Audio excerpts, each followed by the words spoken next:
My little reference. Okay. Oh, what the fuck is it?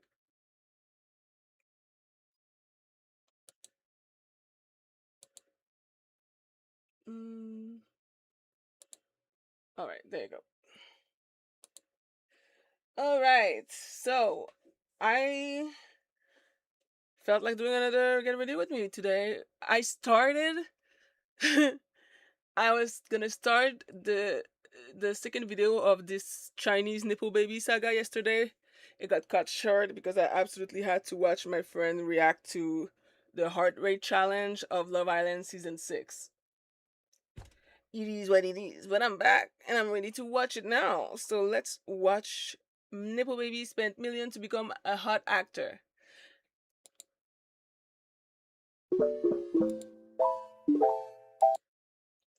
I'm just gonna mute that because otherwise I'm gonna get attacked by copyright. And today I shouldn't have to fight like I usually do. I already have everything cut out technically, hopefully. I talked about this guy named Jackie. He is known as the security guard of Hong Kong. This is the #1 Nepo baby in all of Hong Kong Hollywood. My name is Jackie Han. I'm an actor from Hong Kong. And this guy has made it his life mission to become famous. And he doesn't do it the way other Nepo baby does it. He does it in a truly abstract, bizarre, weird way. The last time that we left off, you guys know that he tried to run Burning Sun Seungli out of Hong Kong. But where we left off is he premiered. He had his acting debut in multiple different movies that his parents paid for. One of them was like $100 million. They had Huang Xiaoming, they had Angela Baby star in this fantasy series, and it still fucking tanked. People said if there is going to be a worse movie in the next upcoming year, it's gonna be a sequel of that movie. That's how bad this movie is. But fear less, because Jackie is gonna come back. He's gonna keep making comebacks, even when people didn't even notice that he was missing, even when people didn't even ask for it. And that is when he decides, out of nowhere, Jackie is going to get a haircut. Huh? You're probably wondering, why is this making a Mott's episode? Who cares about a freaking haircut? There was a hairdresser recently that went viral on Douyin. She does not go viral for cutting celebrities' hairs. She does not do the latest trends. She doesn't do wolf cuts. She doesn't charge ridiculous prices and then spend 2 minutes with you shampooing your hair and then leaving. She literally goes viral because she actually listens to customers and gives them exactly what they want. People are not crying when they leave the hair salon. Have you ever seen those hair salon before and afters, and the after part, it looks like they just want to get the fuck out of there because they're about to cry, but then for some reason the hairstylist doesn't notice it and posts it on TikTok, and you're like, I'm so sorry, my girl is about to have a mental breakdown in her car. She's about to call her boyfriend and freak the fuck out. She doesn't do this. Her name is Xiaohua. Xiaohua? You know Xiaohua? I don't know Xiaohua. Okay, she has this tiny little salon in Hunan. It's not fancy. I mean, it looks like you would walk by and it just doesn't look like the most relaxing place to get your hair done. You don't look like you're gonna spend an hour there getting like a detox shampoo through your scalp. But there are students, regular 9-to-5 workers. Sometimes even celebrities will come and stop by because she started posting videos on Douyin, and it's like the before and after. And you know those barbers in America where the before, I'm so sorry, I love you guys, but they just look like a fucking software engineer. Do you know what I'm talking about? Yeah. And their hair is like kind of greasy, the guys, and it's like sticking to their foreheads, and it just looks like the type of guy that you would go, oh no, he's sweet. He's sweet, yeah. No, but he has a good job. Did you catch my drift? But he has a good job. Not and he has a good job. Do you catch the difference? I'm trying to introduce my girlfriend to a guy that she could potentially date, and I say, but he has a good job. What does that mean? That means he's a software engineer, and that's it. That's it. Anyway, they come in looking like software engineers. Barber takes a little video, and then afterwards, you can just tell that they're feeling themselves. And it's like those like boy cuts, and they're looking in the mirror, and suddenly they got a little smirk. They got a little pip in their step. Like, you just know that they're trying to walk out and get on Hinge and upload new photos. That's exactly what this barber does. Like, this is what she does. This is what she does. Really good? So good, to the point where celebrities have been flying into Hunan to go to her thing, and they all get charged the same amount of money. $4 a haircut. $4 a haircut. Can she do braids? Okay, so she's not doing it for the money. No. And I know that you and I... Look, I always wanted to visit China. Can she do a full head of micro braid for $4?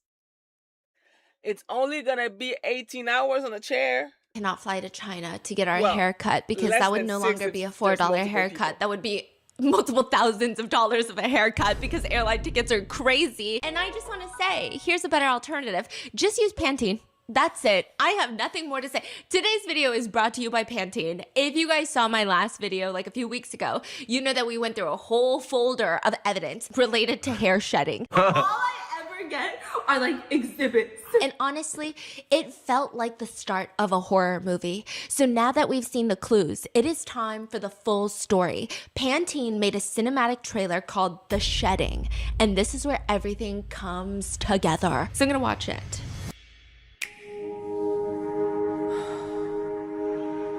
Pretty started cinematic. with a few I feel like I've seen this strands, before.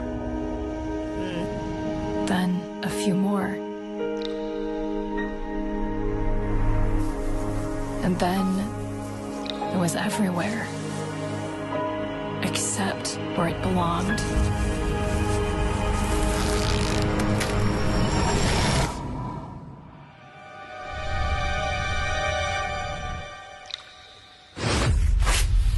Escape the horrors of the cinematic. shedding with Pantene Abundant and Strong System, powered by Pro Vitamins and niacinamide.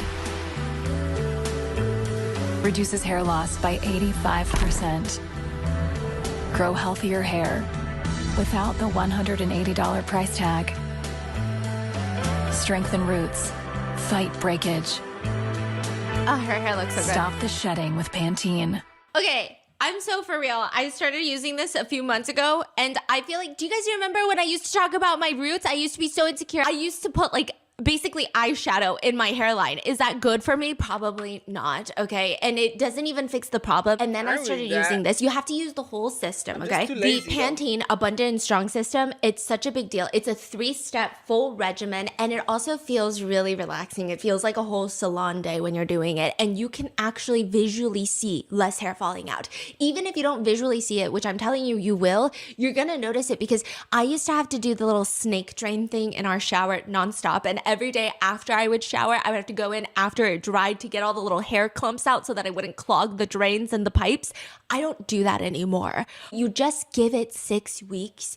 It becomes stronger and denser. I actually noticed results before the 6 weeks. It's not overnight magic. It's just science doing its thing. You reduce hair loss and you grow healthier hair for stronger, denser hair in 6 weeks by reducing the scalp oxidative stress. And it feels so good. It's like a little routine that I can't skip. This is the first time ever that when I travel, I will pack my own shampoo. It is clinically proven anti-hair loss system, and here is the kicker. While some fancy treatments, they just drain your wallet at nearly $200, you can grab the whole Pantene set for around $50. The wash and treatment work together to ease the scalp. It just helps each strand become more resilient. Meanwhile, the conditioning step cuts down on snapping and breaking, so you're not losing precious hair to knots or rough handling or like the swirly hair art on the wall of your shower. You know, I used to do that, okay? To learn more about Pantene's new Abundant and Strong system, search for Pantene Abundant and Strong at your favorite retailers. It looks like this. It's so cute too. And thank you to Pantene for partnering on this episode and for creating a system that can stop the shedding. And don't forget to follow along using #AbundantandStrong. And because we can't go get a $4 haircut from China, just use Pantene and we're going to watch Jackie get a $4 haircut. I didn't think that this was going to be such a big deal, but everybody, okay, so Jackie has a bob. He's got a bob and he's been starting to wear some crazy clothes like flower robes, dresses, a bunch of like very fashion forward pieces. And people are starting to get a little bit His stressed mommy's out. clothes, right? Yeah, his mom's clothes. He straight up told Dylan Wang, it's my mom's clothes. Dylan Wang was like, why are you dressed so sexy? He's like, oh, it's my mom's clothes, okay? 为什么今天穿的这么性感？是因为我把我妈的衣服穿上衣服。So he's wearing his mommy's clothes. He's got a bob. And so a lot of people are like, you know, I do at the end of the day, no matter how cringy this guy was, I kind of miss short hair Jackie. He can wear whatever he wants, but he looked a little bit hotter with the short hair. And is it a personal preference?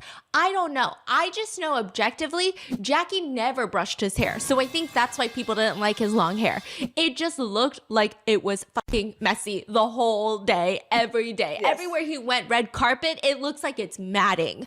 So people were going not to Jackie, but they were going to Jackie's mom. She'd Madame. be, yeah, Madame. Okay. She'd be live streaming and people would be like, can you tell your son to get a haircut? Can you tell your son to get a haircut? And so out of nowhere, Jackie's mom sends $2,000 worth of donations to this now doing famous $4 hairdresser. And she's eating her rice live streaming and she gets a notification that Jackie's mom just donated $2,000. She starts spluttering rice out of nowhere. She can't even keep the rice grains inside of her mouth. She's freaking the fuck out. She's like, why did she send me $2,000? She immediately goes back to Jackie's mom's live stream, sends it back. She's like, I can't take this. Sends I love it her. back? She's so sweet. She's Is like, she I can't crazy? take this. Like, I can't do this.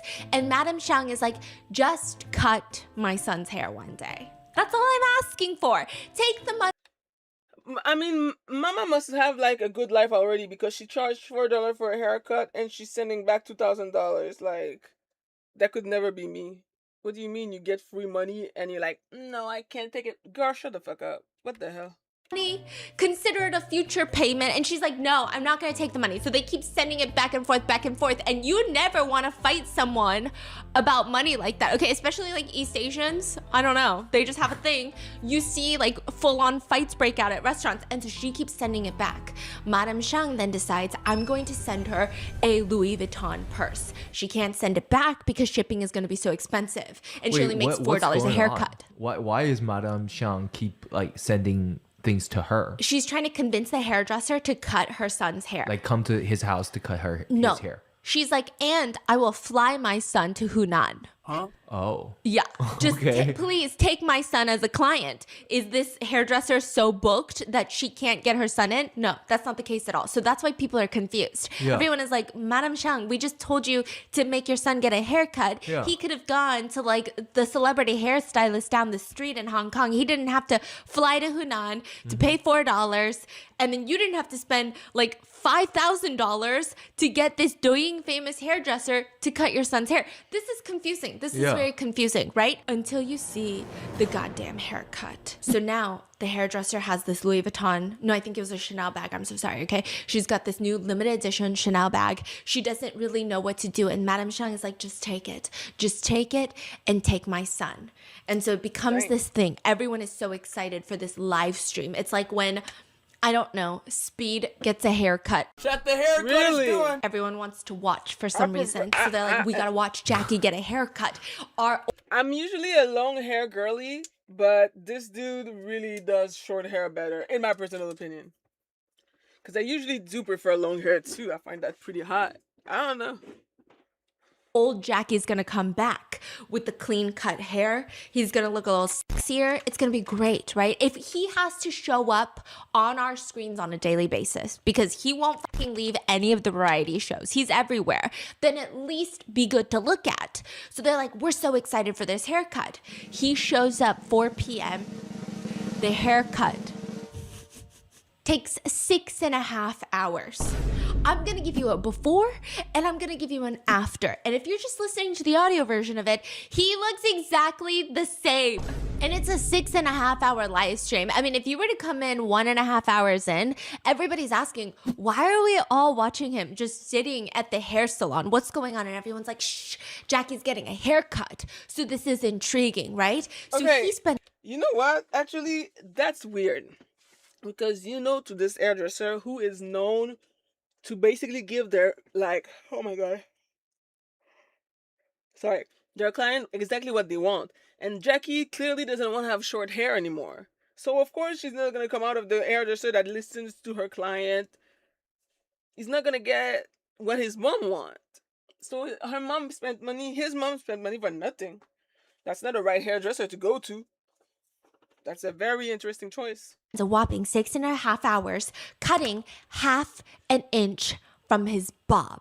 It takes 6.5 hours. By the time he leaves the salon, the sun has set. So you're probably wondering what exactly happened during the 6.5 hours that it took for them to cut half an inch. And she's known to be efficient. She's not known to sit around and lollygag and do a bunch of nonsense that you really don't need for your hair just to charge you more. So run it from the top. He sits down. There's already fans lined outside. So he'll sit his little butt down, say hi to the hairdresser, then run outside to take pictures with his fans. Then the minute that she starts snipping, he goes, wait, I gotta pee.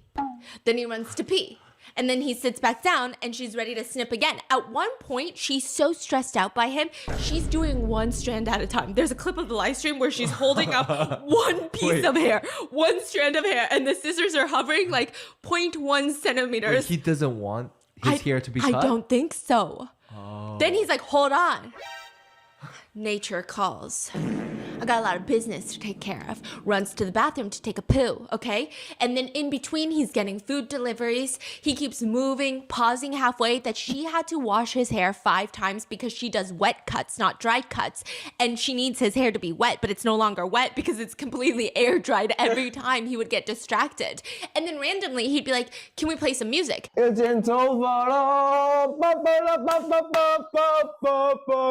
spend 30 minutes looking for the right soundtracks. Then all of a sudden he starts screaming at the top of his lungs and then rocking back and forth in his chair.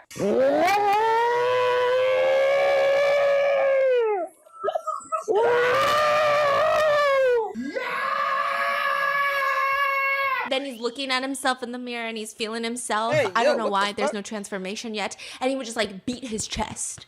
He'd be like, I look good. I genuinely think him and Speed could be best friends, okay? Totally. And so just to put it very nicely, he was being very, very abstract. Okay? Some people say, if you put it more bluntly, it looks like he was on drugs, okay? That's just, he's not. That's what I think. He's not. But it's just, he's that crazy. He's just that unpredictable. Someone commented, what is wrong with him? Other people commented, Madame Shang knew exactly what was going to happen. We thought $5,000 was a lot for a haircut. Absolutely not. Now we know why. Okay, netizens even suggested that he needs to go under full anesthesia to get a haircut. He would even strike his signature nose pose, you guys remember? And then he would run out of the salon, take pictures with his fans, run back in. And every time he would run out, the hairstylist looked so stressed that he was just going to like leave. Like dine and dash. And he would come back in, do the hand pose. He would teach the hairdresser the hand pose and force her to do it with him. And finally, after 6.5 hours, his hair looks exactly the same. Is he happy about it? He's so happy. He's so happy. I'm just going to show you a picture of what netizens wanted. They wanted his short hair that he had during the movies. But he looks exactly the same. And people started, fans outside, they started zooming in on the amount of hair that was cut during 6.5 hours on the ground, you know, because you see it in the salon. And like, it was like the same amount that I used to shed before Pantene. It was like nothing. I mean, I was shedding for sure, but when you're thinking about a haircut, you're expecting a lot of hair, like an alarming amount of hair. But it was like a shed. What? On the ground. Why did this go viral? It's just so what the fuck. Yeah, really why it goes viral is because this picture starts circulating of a hairdresser's seat. Like, you know when you go to the hair salon, you sit in those very specific cushiony chairs with the steel plate that you put your legs on. Yeah. Your feet on, right? It's, I mean, every hair salon has like the same variation of it.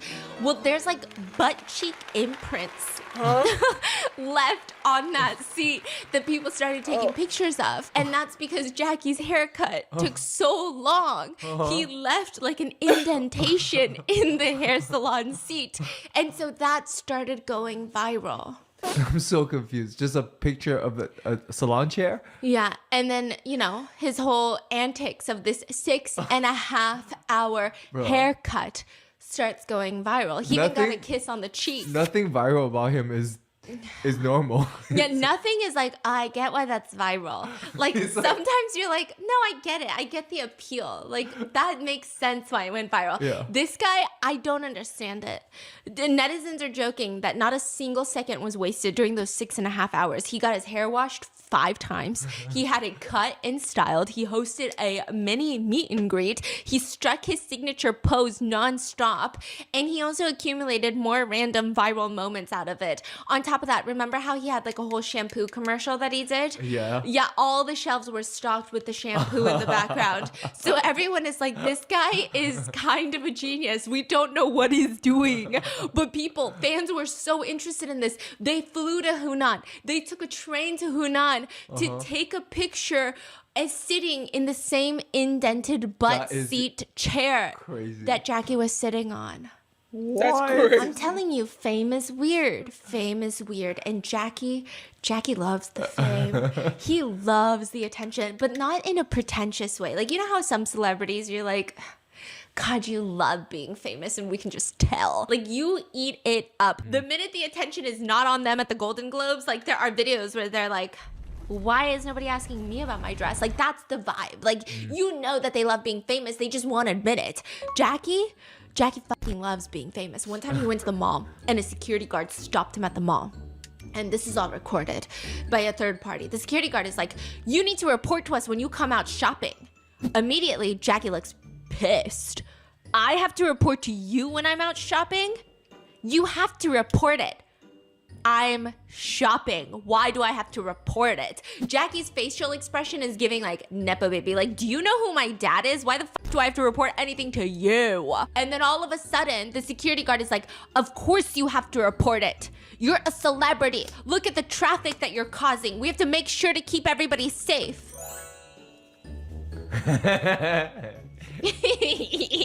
I'm a celebrity? Wait, he said that? No, but all of a sudden he's smiling. He pats the security guard on the back and he says, I'm so sorry about that. I'll let you know next time. No, he's so into it. Just look at how happy he looks. He doesn't even look sorry at all.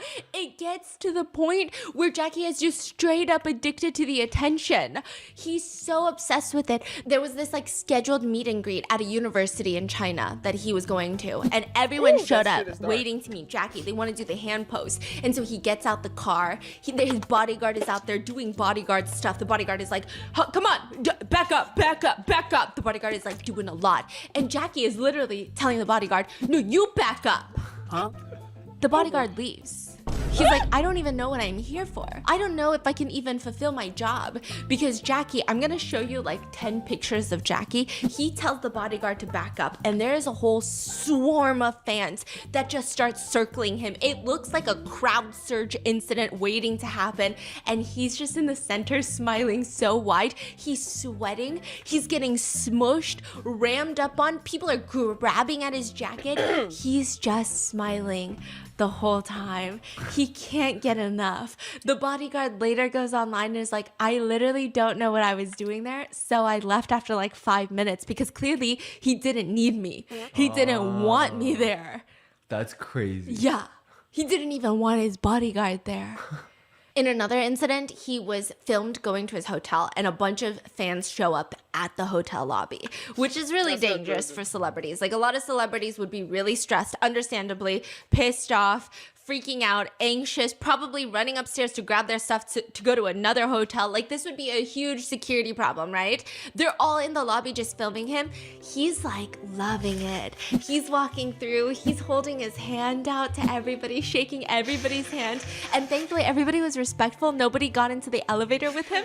So he gets into the elevator alone and everybody's still filming. And just right before the doors are about to close, he leans to the side where it's open just a crack, and he does his little hand pose for them. And then the doors close and he's off to his little room in the elevator. I mean, this man, he loves being famous. There was another fan who ran into Jackie, and this time I think Jackie was with his family. He really did not want to be filmed. He was like, hey, don't film me. And the fan goes, oh, I'm so sorry. I never saw you in person before. You're really handsome in real life. You want to take a picture? The fan doesn't even know what to say because 2 seconds ago he was like, stop filming me. So he was like, sure, yeah.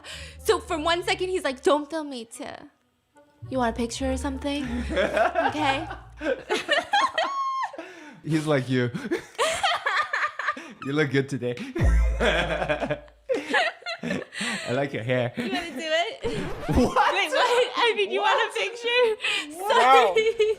So fans thought this was really cute. There was another incident where he was at the airport and a fan is like filming him and she's trying so hard to be respectful. She doesn't want to bother him. And he's like, you know, she's like, Jackie, and she's recording on his phone, and he's like, hey, and you know how they're like walking through the airport and they like to act like really busy? Mm-hmm. They're speed walking through the airport, they gotta get to their gate. Yeah. Well, he slows it down, and then all of a sudden he stops walking, and he's like, fixing his shirt, fixing his hair, getting little imaginary dust off his shirt, just waiting for her to ask for a picture. But she wants to be polite, so she doesn't ask. So he does one look back and realizes she's not gonna ask, and he just looks like a little puppy that is devastated, like a puppy that has been kicked to the ground. And then he walks away. And he learns his lesson this time because the next time at airports, he walks up to fans. When he notices someone looking at him, he walks up to them and goes, do you want a picture? No, this guy is crazy. Sometimes my guy Jackie is just so mesmerized at the fact that he's famous that he will start doing somersaults. He was doing a press tour for another variety show one day. He's up on the stage. There's other actors, actresses up there. And all of a sudden people start screaming, Jackie, you're so handsome. He doesn't know what to do with this energy. So he starts out of nowhere doing somersaults. People say, Jackie doesn't have to worry about AI taking over Hollywood. Jackie doesn't have to worry about AI becoming content creators or celebrities because Jackie is so unpredictable. No AI can even learn his behavior. There is no language learning model. Large That's learning kind of a model. compliment. Jackie learning model. I don't know, bitch. Okay, that will learn Jackie. It doesn't make sense. And then, no, this takes the cake, okay? So then all of a sudden, one of these fashion designers is like, hey, Jackie, you want to come walk my show? You do kind of have a high fashion look, especially in China. You have a bit more of that androgynous, you know, it's like a gender fluid look and we like it. So can you come walk our show? He's like, hell yeah, I'll walk your show. He does the little strut and honestly, he's pretty good. I would say out of all the celebrities that I've watched do any sort of fashion walk, he's got the aura. He starts walking down, no smiling, no eye contact, just couture. But then all of a sudden, there is a fan who was on the front row of the fashion show. Let me guess. And the fan goes, you're so handsome, while Jackie walks by. And you know, like, have you ever been complimented, like, in third person? I think his weakness is compliments. No, but like, have you ever been complimented in third person? Okay, it's really uncomfortable because, you know, if my husband is like, hey babe, you're so pretty, I can be like, shut up. I can say whatever I want. I can say thank you. I can say stop it, right? Whatever. But then sometimes we'll be hanging out with my family or we'll be hanging out with somebody and then he'll just be like, oh yeah, you know, Stephanie's really good at A, B, C, and D. And then like, I don't know what to do. So I just like, I try not to smile too much because it's like, she's loving it. You know, so I'm just like, okay, how do I play it cool? It happened once in a Zoom call and I literally hid under the table. I do remember that. He was complimenting me and I literally just ducked and started hiding under the table. Because it's like, it's a very specific type of feeling. And I think that's what Jackie was feeling on this runway. Because he does what I do when I get too many compliments from you in third person, which is your lips go in and you go, I don't know what to do with myself. It's not even a smile. It's not even like a haha thanks. It's like a... You know, I feel like that too. Sometimes it's very hard to take a compliment gracefully. Yes. You know, it's just like, oh, this is so uncomfortable. Yeah. I like, get it. are you supposed to nod? Yeah. Because sometimes you'll go on tangents, and I don't know why. That last Zoom call traumatized me. He went on like a 5-minute tangent that was like very complimentary towards me, and I'm just like, do I nod? Do I? Like, I kept going, stop it. Should I leave? So then you think that's it, right? You think all he does is suck his lips in, his nostrils flare. No. He stops mid-walk, reaches out his hand, and holds the hand of the fan. Wow. And then he walks away smiling. Like, he just can't even handle it. He's obsessed. He's obsessed with people being obsessed with him. But really, what makes Jackie a huge household name is when he starts boxing. I think the virality of personas who are not boxers doing boxing competitions needs to be heavily studied because it's a global sensation, apparently. It's not just happening in fucking America. It's happening in China. So in China, they have their own version of Twitch. And there's this content creator on there named Medicine Bro. That's the translation, Medicine Bro. And Medicine Bro goes on Twitch one day, or Huya? Huya, I think Huya? so. Yeah. Yeah, he goes on Huya, which is like their Twitch. And he's like, this season... Huya! Huya Navy! Huya Navy! No, because the past Christmas, literally the whole RM team, we were variations of Hooyah Navy and then Nasty with the Poochie outfit. Nasty. Like, those, that was it. That was how we communicated for a month straight. So then he goes on Hooyah. Huya. And he says, for the Hooyah Carnival, like a Twitch carnival that's being held this year, here's what I'm going to do. I am going to fight Jet Li. Sure, he's a kung fu superstar, but I am a Twitch streamer. I can do anything. I'm gonna fight. Okay, I'm not gonna lie. Jet Li is still alive? Why do I think that this man is dead?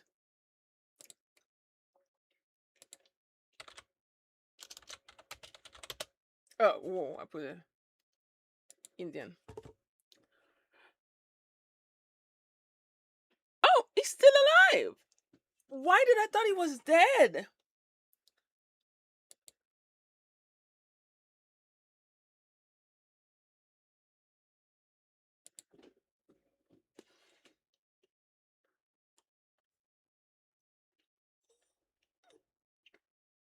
I mean, he hasn't done much though. Maybe that's why.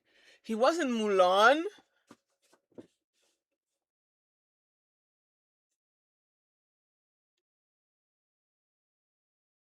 League of Gods. Is that the movie in question that she was talking about? Okay, so he was in the last Expendables. He still... Okay. The Monkey King in 2008.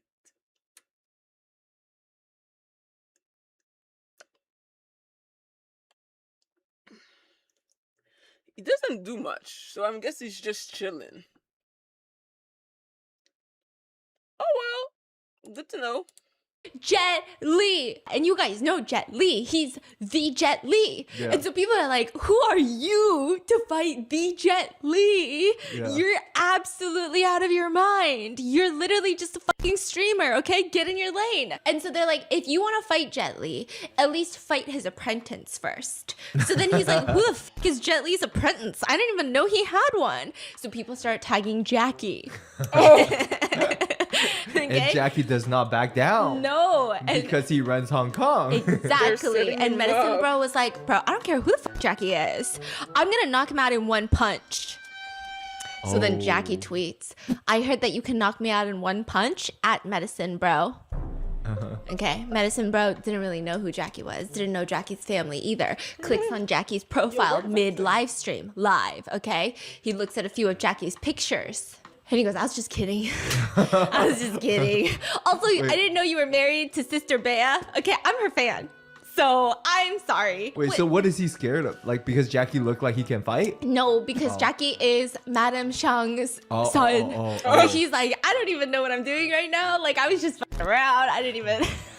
This is so dumb. But it's too late because Madame Shang even posts, who is Medicine Bro? He wants to knock out my son? I don't think that's possible. Dude, that's so scary. Yeah, so then the next day, Medicine Bro comes out with a video. I just want to sincerely apologize to Brother Jackie. I didn't say that I could take you out with one punch on purpose. Brother Jackie, I didn't know that Jet Li's apprentice was you. I really love your movies, and is your father doing okay? Also, I'm a huge fan of your wife, and can you please just...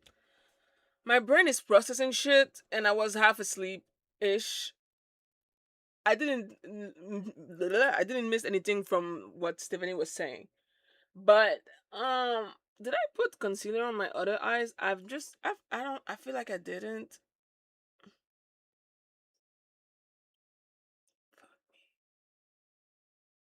I don't know why I was like, sometimes my it's very weird. I don't understand the way my brain works, but sometimes my brain be just like, yep, time to sleep. And I'm like, no, but he doesn't care about what I feel. So now my eyes.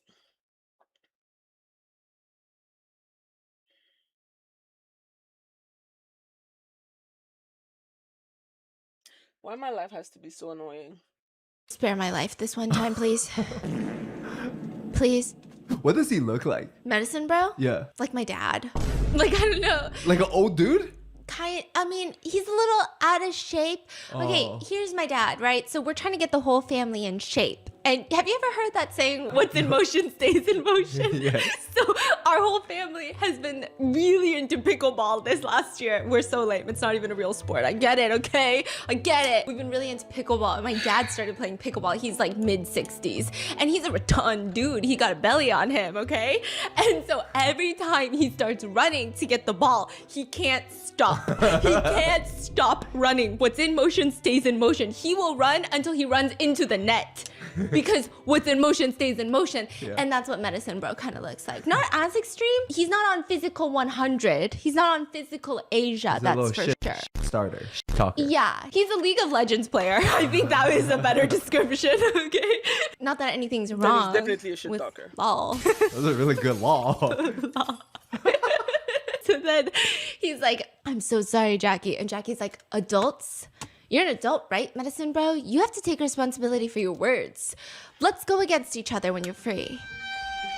Mm-hmm. And that sets in motion the biggest Twitch boxing fight of the year. Medicine Bro starts milking it on Twitch. He's on his knees every day like, dear Jackie, brother Jackie, I'm sorry, forgive me. I was just joking. He starts barking, pretending to be a dog, begging for forgiveness.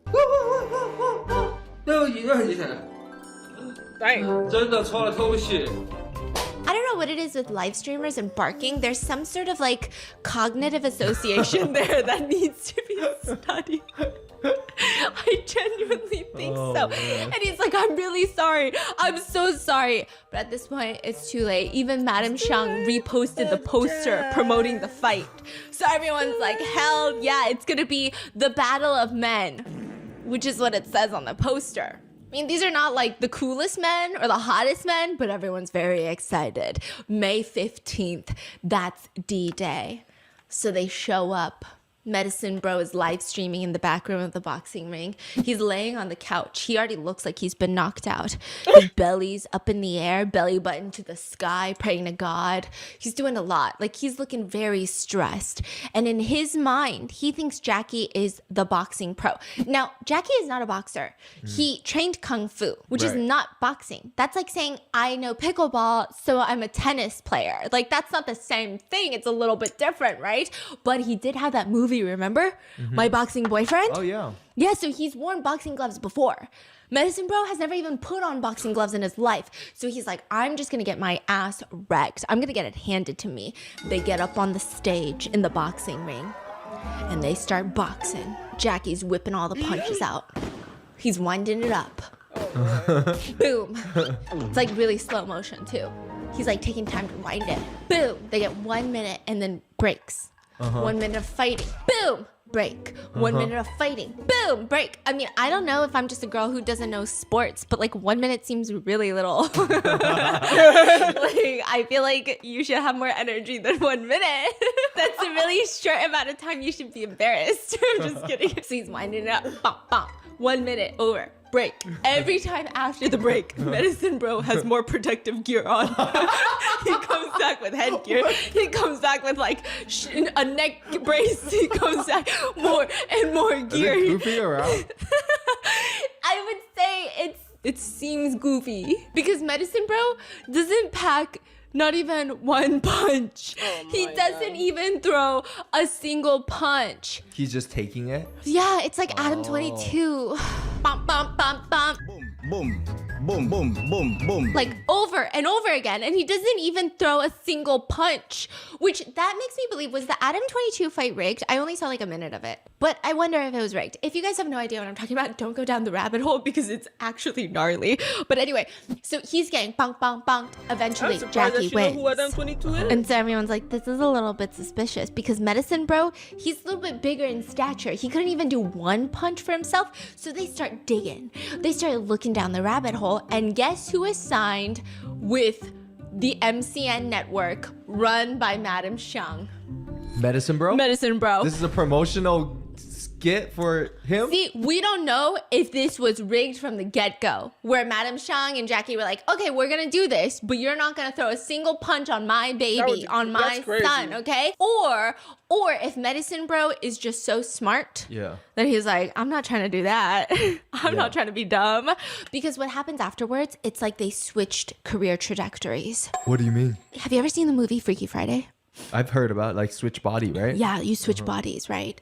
And so people said there must have been some sort of punch where heaven struck lightning, cha, and they swapped bodies. Okay, no, this is serious.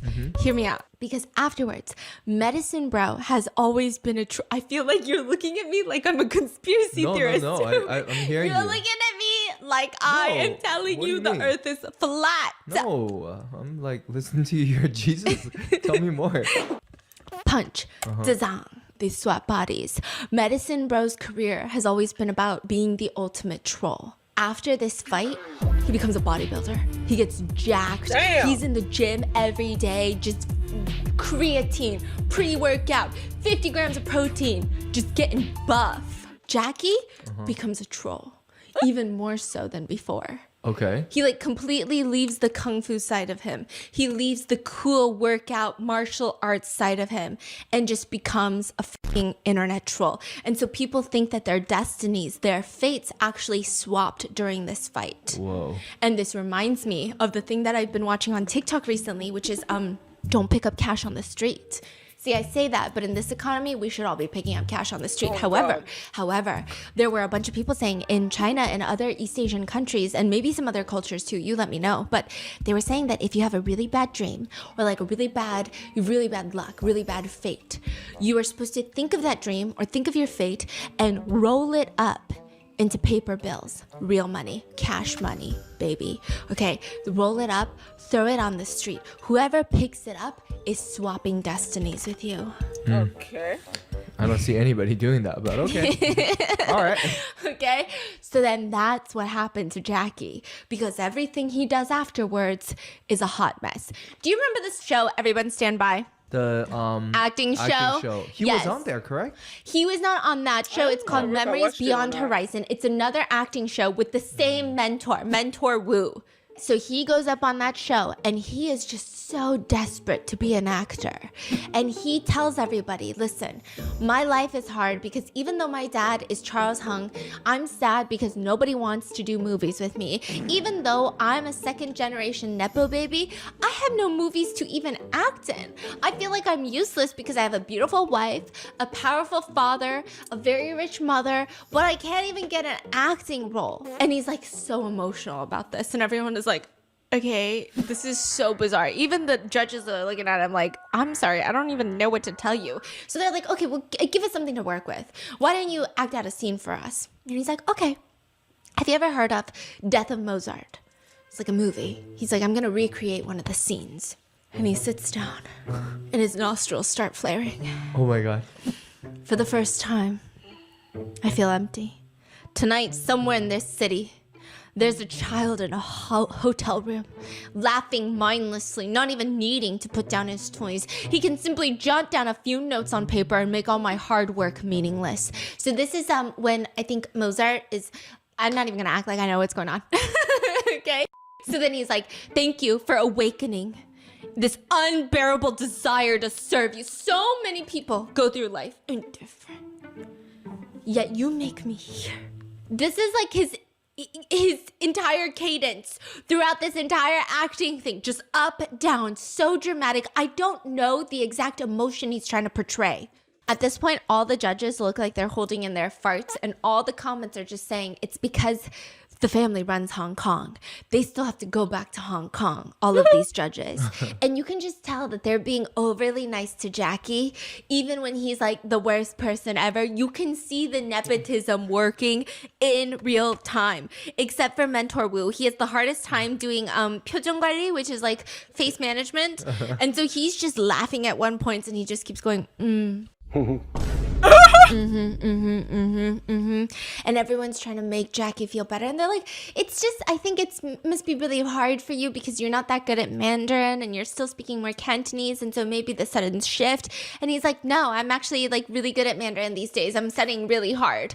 So people are just taking screenshots of all of this, and this is where a viral meme comes out where Jackie's nostrils are so big that people, like, you know, when you're thinking about something or you have nothing to respond to someone, you just want to say ...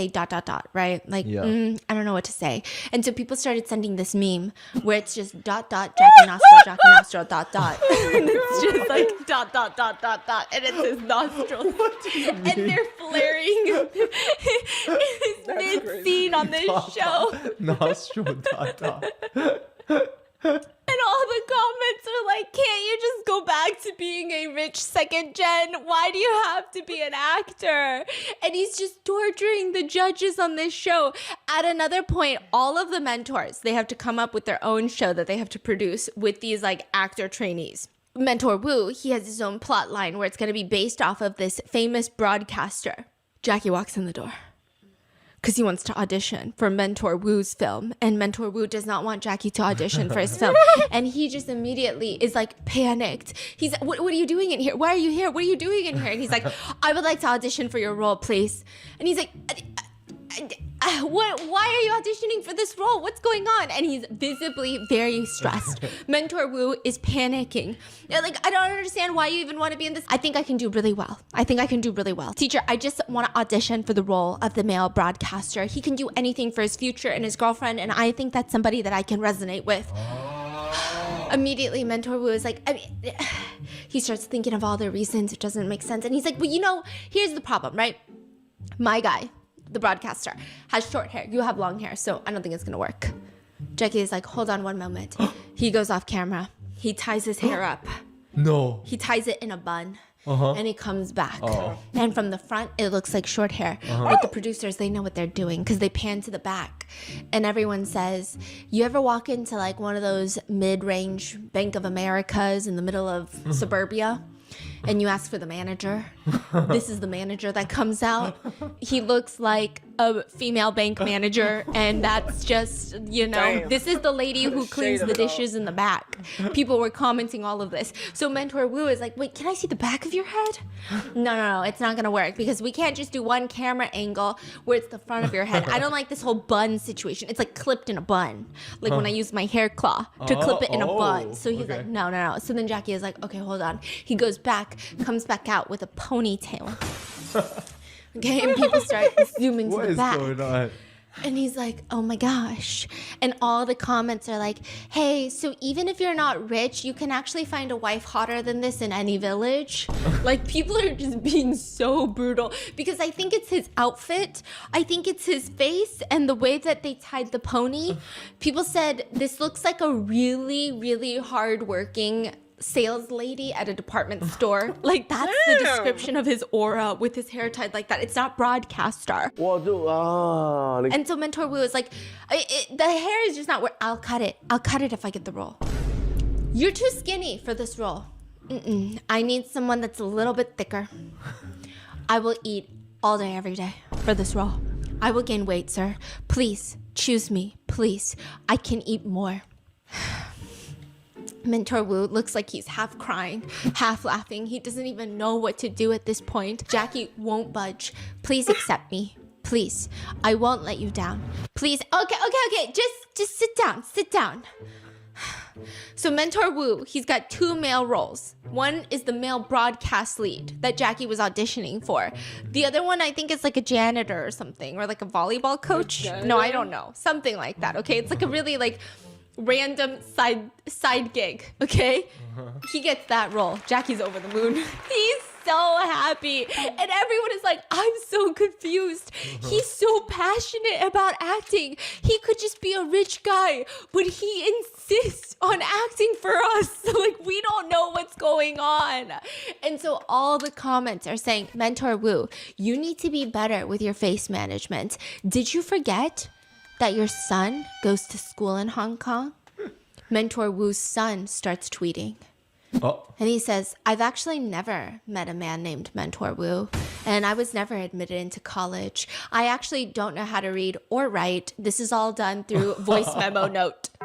So the son, his real son came out to say, I would like to declare I don't know this man. Yes. From the show. Yes. Because I want to live. Yes. That's crazy. And then Jackie, what's crazier is Jackie thinks like this is a normal conversation. And he chimes in too and he tweets, hello, little brother. I really like your humor. When I get back to Hong Kong, we should really find time to get to know one another. And everyone's like, is this a threat? Is this is he genuinely being nice or is this a threat? No one knows. Okay, but there is this one scene where he's in a comedy show. For once, people were like, just be in a comedy. Just be in a comedy. Don't be in a drama. Don't be in a martial arts movie. Just be a comedian. So he gets a role on this entire acting show to be in like this little comedic skit. And it's in the olden days where he's going to die. And he has to have blood splurting out of his mouth. But I think the vision for the scene was you have like one of those blood bags inside of your mouth. And then you have to bite on it for it to squeeze blood out. And I think he was supposed to stand there really dramatically and bite the bag and have the blood drip down his mouth. And it's just like spluttering out of him as if he'd just been stabbed in the back. And then he would fall to his knees and then there would just be more blood dripping down his chin. That's the creative vision, right? Well, there were technical difficulties. Jackie bites down on the blood bag and the blood is just like too viscous. It's like too thick that it won't really come out. And there's not enough blood in the blood bag. I don't know if his mouth is too small for a bigger blood bag, right? So then he decides the best way to get the blood out of his mouth dramatically is to bite it and start... Like he starts doing a sprinkler system back and forth. He rotates his head left, right, go left, go right, go left, go right. His name is Go Left.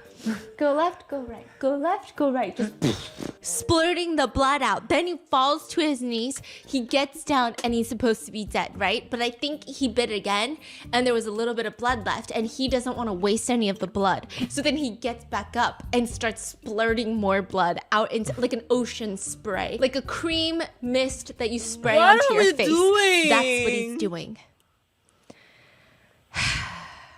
Which, side note, you were asking about Jackie's brother, Go Right. Go Right is not as much in the picture because he was arrested for verbally assaulting a taxi driver. He's arrested for like 6 months. Also, his mom, like their mom has been very vocal about the fact that like he's a bit more of a traditional nepo baby. When they went abroad to study, I think he racked up like $3,000 a month in bills, just phone bills, international calls. He's not even calling on WeChat, which is free if you use Wi-Fi. Yeah, like FaceTime or Kakao Talk call or whatever. Those are all free if you use Wi-Fi. Yeah. He didn't use Wi-Fi, so he's just Like using he didn't even care. He didn't care. He's just using cellular. Yeah. $3,000 a month. 0 of those calls were to his family members, okay? Whereas Jackie, $280 a month, and every single phone call Was to the mummy? yeah. Oh. And so all the comments are like, be nice to Jackie. This is Madame Shang's best one, okay? Like, we know this is the best one that she has. This is all she's got now. Dang. So he enters another show where he has to act, and they bring in Hui Ying Hong. What? She's a very famous actress. People call her Sister Hong, not to be confused with Sister Hong. Yeah. Okay. Well, she's having this segment where they get all of these rookie actors, each in a room, and she has to go up to all of them, knock on the door, and she's the landlady. Here's the acting objective, okay? Is that you have to tell the landlady you don't have rent. And you got to get her to leave you alone without paying the rent. And so it's improv. So she's going door to door. Some people are like, I'm so sorry, I'm in debt. I'm so sorry, I just lost my job. You know how the economy is, layoffs, fucking all of these things are happening to me. I have the money. I told you I have the money. I just left it inside of my McDonald's bag in my car, and my car is being towed right now, but I'm gonna get you the money. Just give me like 3 more weeks. Some people are on their knees begging her for some more time, trying to appeal to her empathy. And then all of a sudden, she knocks on the door. Jackie opens it wide open. She walks in. So I collected everyone's rent money for you. It's in this bag. He plops out a briefcase full of cash. I already collected it. Yeah, so here. Are you serious? Yeah. So I got it for you. I just felt like you didn't have to go around collecting all the rent from all these idiots. So I got it for you. That's not the objective of the game. So Sister Hong is so confused. And she's like, I'm not going to play into this. So then she immediately goes, you think I'm not dead yet? Basically meaning, I know this cash is fake. This is counterfeit cash. Don't even try to trick me. I know what you're doing. Jackie says, it's okay. Like, it's fine. I can do this for you. What do you mean? Where's your rent money? I don't have hands. What? He just literally randomly says, I don't have hands. I don't have legs. I don't have arms, but I still got this money for you. What's going on? So Sister Hong is... So you're saying that nobody knows what's going on? No. Like he just like start doing random things. He says, I don't have hands. I don't have arms. I don't have legs. And I don't think he means it in like a metaphorical sense. I think he's pretending like he really doesn't have it. And so Sister Hong has this So how moment... is he holding the suitcase? Sir, please stop. If you want to be an actor, it's fine. But like, holy moly, Lord. I don't even think I could do this bad either. Like,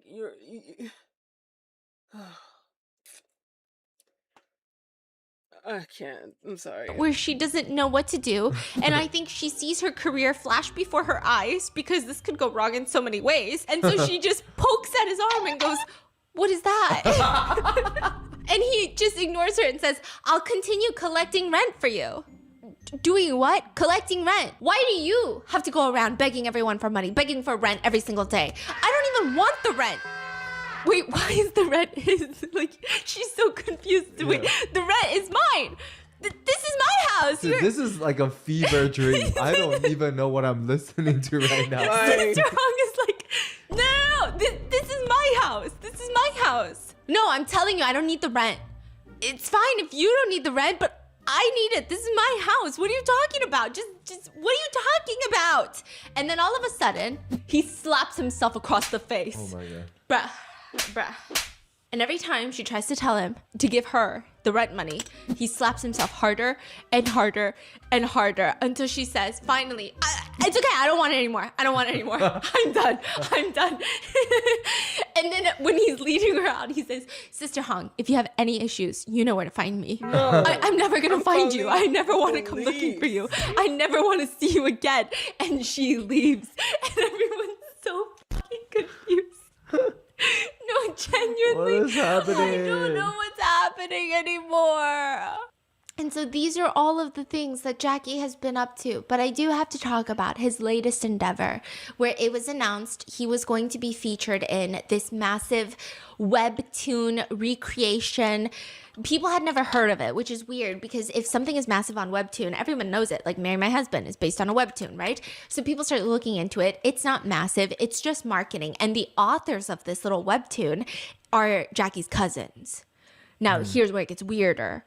His cousins are two twin girls. They're both lesbian. Okay, so far so normal. They're dating each other. What? Wait, this is the webtoon? Yeah, no, these are the authors of the webtoon.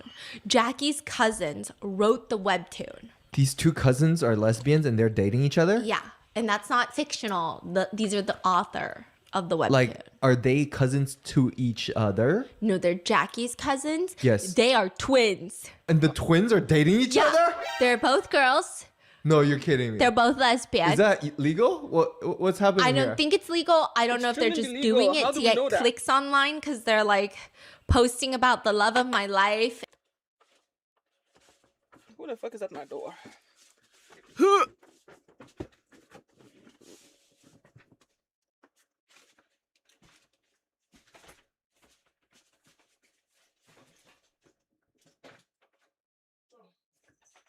Well,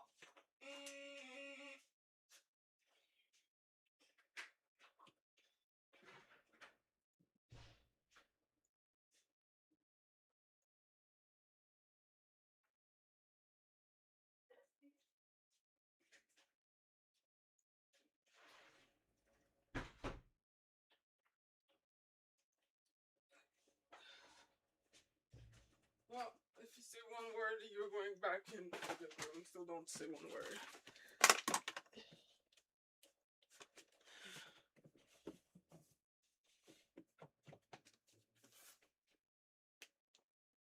Hey.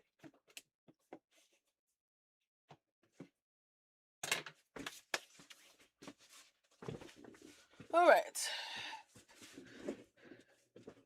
And it's their twin sister, but not like, oh, you're my other half because you're my twin. No, they're like my romantic partner. That is the most shocking thing actually Yeah. in this whole episode. What is happening? Yeah, and they call them orthopedic lesbians. What does that That's mean? the translation. I tried to ask your sister for more information about it. Yeah. What? I said, why are they called What? orthopedic lesbians? And she says, I don't know. I looked into it and it just means like when twins date each other. And I was like, does that happen frequently? But do we need a term for it? And she's like, I don't know this world. She's like, I can't even look into it for you because it's kind of crazy. What? Yeah. And I tried to confirm. Or is it like a promotional thing? Like, It could be promotional. That's why we don't know. So she's saying like online, it seems like they're dating because they keep constantly posting about it, but we don't know if they're dating for real. what? But it's definitely like weird. And so Okay. he's going to star in this webtoon where he's like an omega and there's alpha males and there's beta males and there's omega males and he gets pregnant. What? Yeah, and that's all we can't even- know. Am I in the dream right now? Like, I'm confused. am I Yeah, and Am I here? each person in the world has like a pheromone. His pheromone, you know, like the sexual scent, the pheromone hormone scent. Yeah. His is milk. He has a milky aroma. Yeah, it's milk candy, like the white Okay, rabbit milk I candy. have heard enough. Also, his wife is in there. I don't think she consented What to the any of this. And so when this comes out, everyone is like, is Bia okay with this? Is his wife okay with him being the laughing stock of China? What's going on? And she's like this beautiful actress. People don't know why she's with him. And then they realize any clip you see of Bia and her mother-in-law, they look like true mom and daughter. Oh. Madame Xiang loves her. She's always wanted a daughter, never had a daughter, ends up with 2 sons. She's always wanted a daughter-in-law to treat as her own daughter. And she was the one that convinced Bia to marry her son. Oh, wow. Yeah. Okay. Wow. Like convinced her.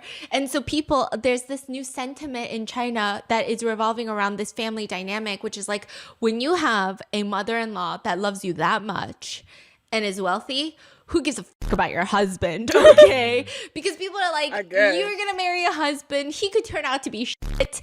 And then if your mother-in-law is shit, your husband's going to be shit, because it's very rare that husbands, a lot of times in more like traditional settings, stand up for their wife over their mom. And so they're like, who cares about your husband if you're mom-in-law and you have the best relationship ever? Yeah. And so people are like, I get it. She didn't marry Jackie. She married the family. Oh yeah. She's like so spoiled. Their wedding, they booked out a whole yacht, went to Italy. Also, this is where it gets crazy, okay? I saw so many reports. I was like, she wore this tiara, this crown, those $5 million. And I was like, $5 million? Oh, and then I looked more into the wedding, and people were like, the whole wedding cost $170 million. I was like, $170 million? I don't even think Jeff Bezos' wedding cost $170 million. Like, there's no way that their wedding was more extravagant than fucking Lauren Sanchez and Jeff Bezos. Have you seen them at like Paris Fashion Week these days? They look insane. He looks like fucking G.I. Joe at the Schiaparelli show. I'm like, what are you doing here? Amazon's laying off like trillions of people. What are you doing, sir? I don't even think their wedding was $160 million. so I started looking into it, and I'm asking your sister, and your sister is like, 160 million? She's doing the conversions in her head, and she's like, I don't know if that makes sense. And then we start looking into it more, and she like pulls up an article, and she's like, wait, this article is saying that Madame Xiang bought Bia a house in Beijing that's worth $300 million. What is going on? And I was like, are you sure? I mean, it must be a conversion issues, because bitch, $300 million for a house for your daughter-in-law? Come on now. Absolutely fucking not. That's crazy. Is polyamorous thing legal in China? I would like to sign in. Wait, what's the sentence? I volunteer as a tribute. I want a $300 million house. Jesus. Eyeball Desire is literally one of the first Omega verse to ever come out, and that too in China, Hong Kong, so I was expecting a lot. The disappointment was real. Add to that, the whole thing about the twins author was icky. I love Omega verse, but it was better to read it than to watch it. Wow. I'm not gonna lie. I'm not that familiar with Omega verse because I didn't even know it was a thing. The only reason why I know you said Omega verse, and I'm like, wait, I think I read an Omega verse book once, and it's yo, let me just find it, because that shit was wild. It's back when I was like reading a lot on Amazon Kindle. It's called where is it? I was really reading slops, or at least attempting to read slops or whatever. Oh, there you go.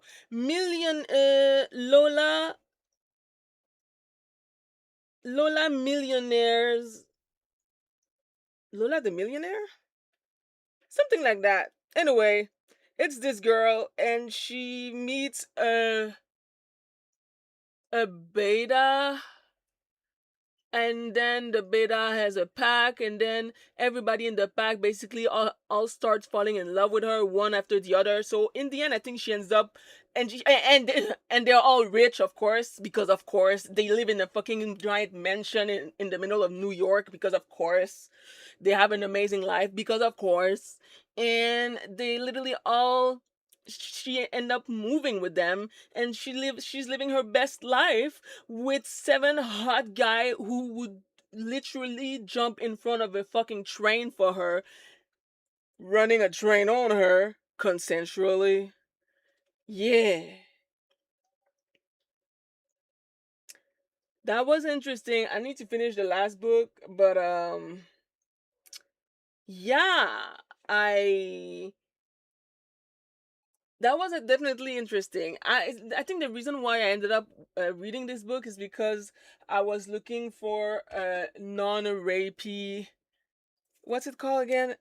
Reverse harem book. Because I realized that I actually like reverse harem. I like the idea of a woman who has like a bunch of guy who wrap her on her finger. I find that really hot. But a lot of reverse harem are just disgusting slop where abuse and assault are being romanticized, and it's like ugh. So I was this one is pretty tame, but still hot enough. So yeah, if you ever are looking for an omega verse and a reverse harem, Lola the Millionaire, something like that. It's not bad. Sure, these conversions into dollars is correct. Like, do you mean like 30 million? Do you mean 3 million? Because 300 million is crazy. Yeah. And then we found the tiara. Yeah. That was $5 million for the wedding. Okay, it was $32,000. So I don't know where they got 5 million, but it was a crazy expensive wedding. It was. I will say it was very crazy expensive. Sometimes like these numbers, like all these like articles, it just make like sense. so blown out of proportion. Yeah, I'm like, like, what's happening? Because But they are a billionaire family. yeah. They're But billionaires, and they're known for running like white and black industry. So it's like white is like the public, legal. and then black is like the underground. So they're connected on both sides. And that's like so crazy. It's so jolting how like the difference in dark romance books of like organized crime, potentially family. oh yeah, You know, and then Yeah. their son is usually like the bad boy. yeah. But then here's Jackie, like really just killing all the tropes for us, just one trope at a time, dismantling dark romance piece by piece by piece. So yeah, that's how they got married. Good for him. And that's And everyone where- likes Jackie. Right? Everybody loves Jackie. There was briefly a situation where people thought that Jackie was cheating on his wife when she was pregnant. There was a picture of him standing closely to another girl walking down what appears to be a hotel hallway. Madam Shang came out and says that's literally his cousin that he's walking down the hallway with. And then people are like, you know what? I don't think Jackie has game like that. So I actually am going to, like, for once, usually you don't believe the mom. Damn. You don't believe that was my sister. You don't believe that. Yeah. But this time everyone's like, I could see that. I believe it. Yeah. Yeah. Because And Jackie then- can't hide it. He can't hide Jackie's it. gonna start smirking. Yeah, somersaulting. And then also people are like, even if he was cheating, I don't think Bia cares, because they posted pictures of their family Disneyland trip. And in every picture, you know the green line theory? Bia is tilting away from Jackie. No. Every Oh, picture. come Just on. as far away from Jackie as possible. On. And everyone says, makes sense. She didn't marry Jackie for Jackie. She married Jackie for Madame Shang. But everybody loves Jackie. I mean, people think it's really cute that he keeps trying. I want to believe that she loves him for him. You know, silly guy are worthy of love too. Cause I mean, shit, I don't know. Like, I love money. I would like to marry in a rich ass family, but I don't know if I'd be able to, even for money, be like having to deal with the occasional humiliation of dating this man. Is it worth it? I don't know.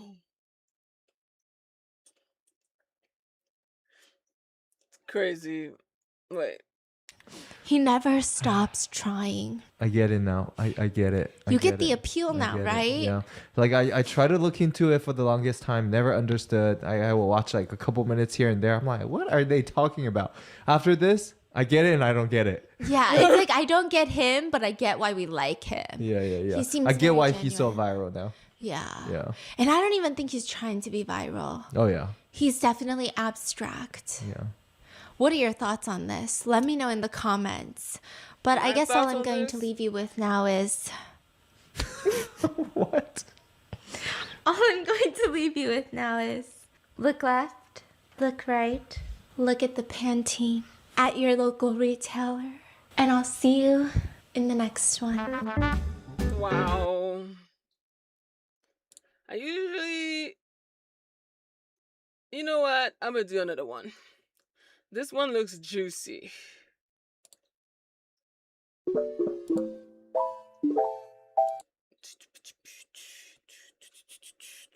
I can't listen to this because I can listen to copyright content on YouTube. It's wrong.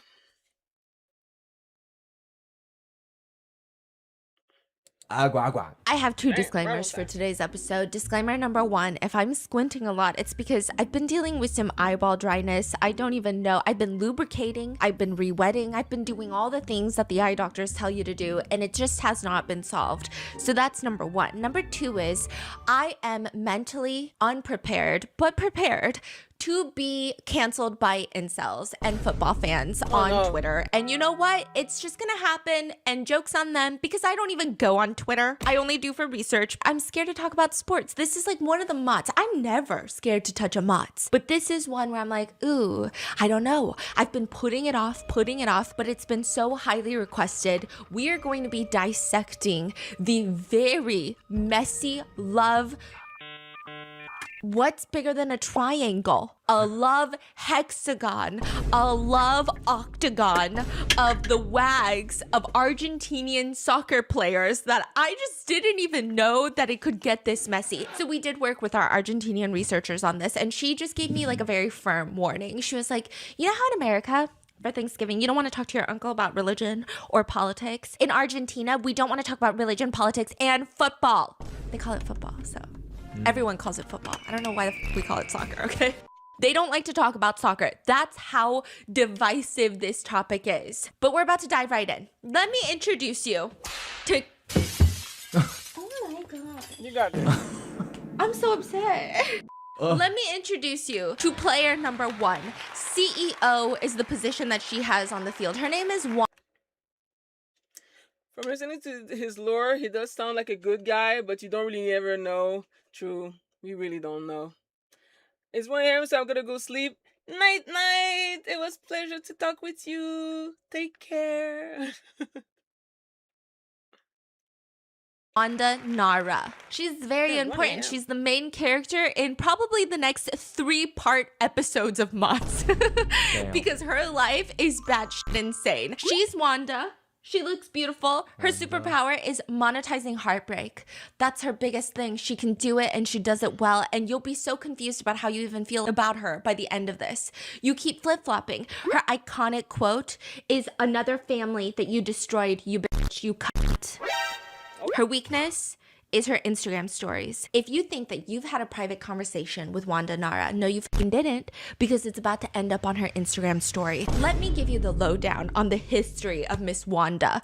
Miss Wanda grew up in the suburbs of Argentina. She didn't even grow up in the city, and her whole family, it's more structured like a talent agency than it is a family. Wanda's parents raised Wanda and her sister Zaira, very important to the conversation later, and they're all about getting into the upper echelon of show business royalty.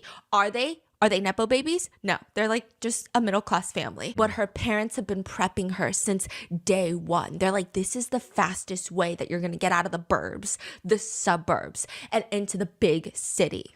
Which, by the way, Wanda's dad is so crazy, okay? They're all about fame. They're kind of like the Kardashians.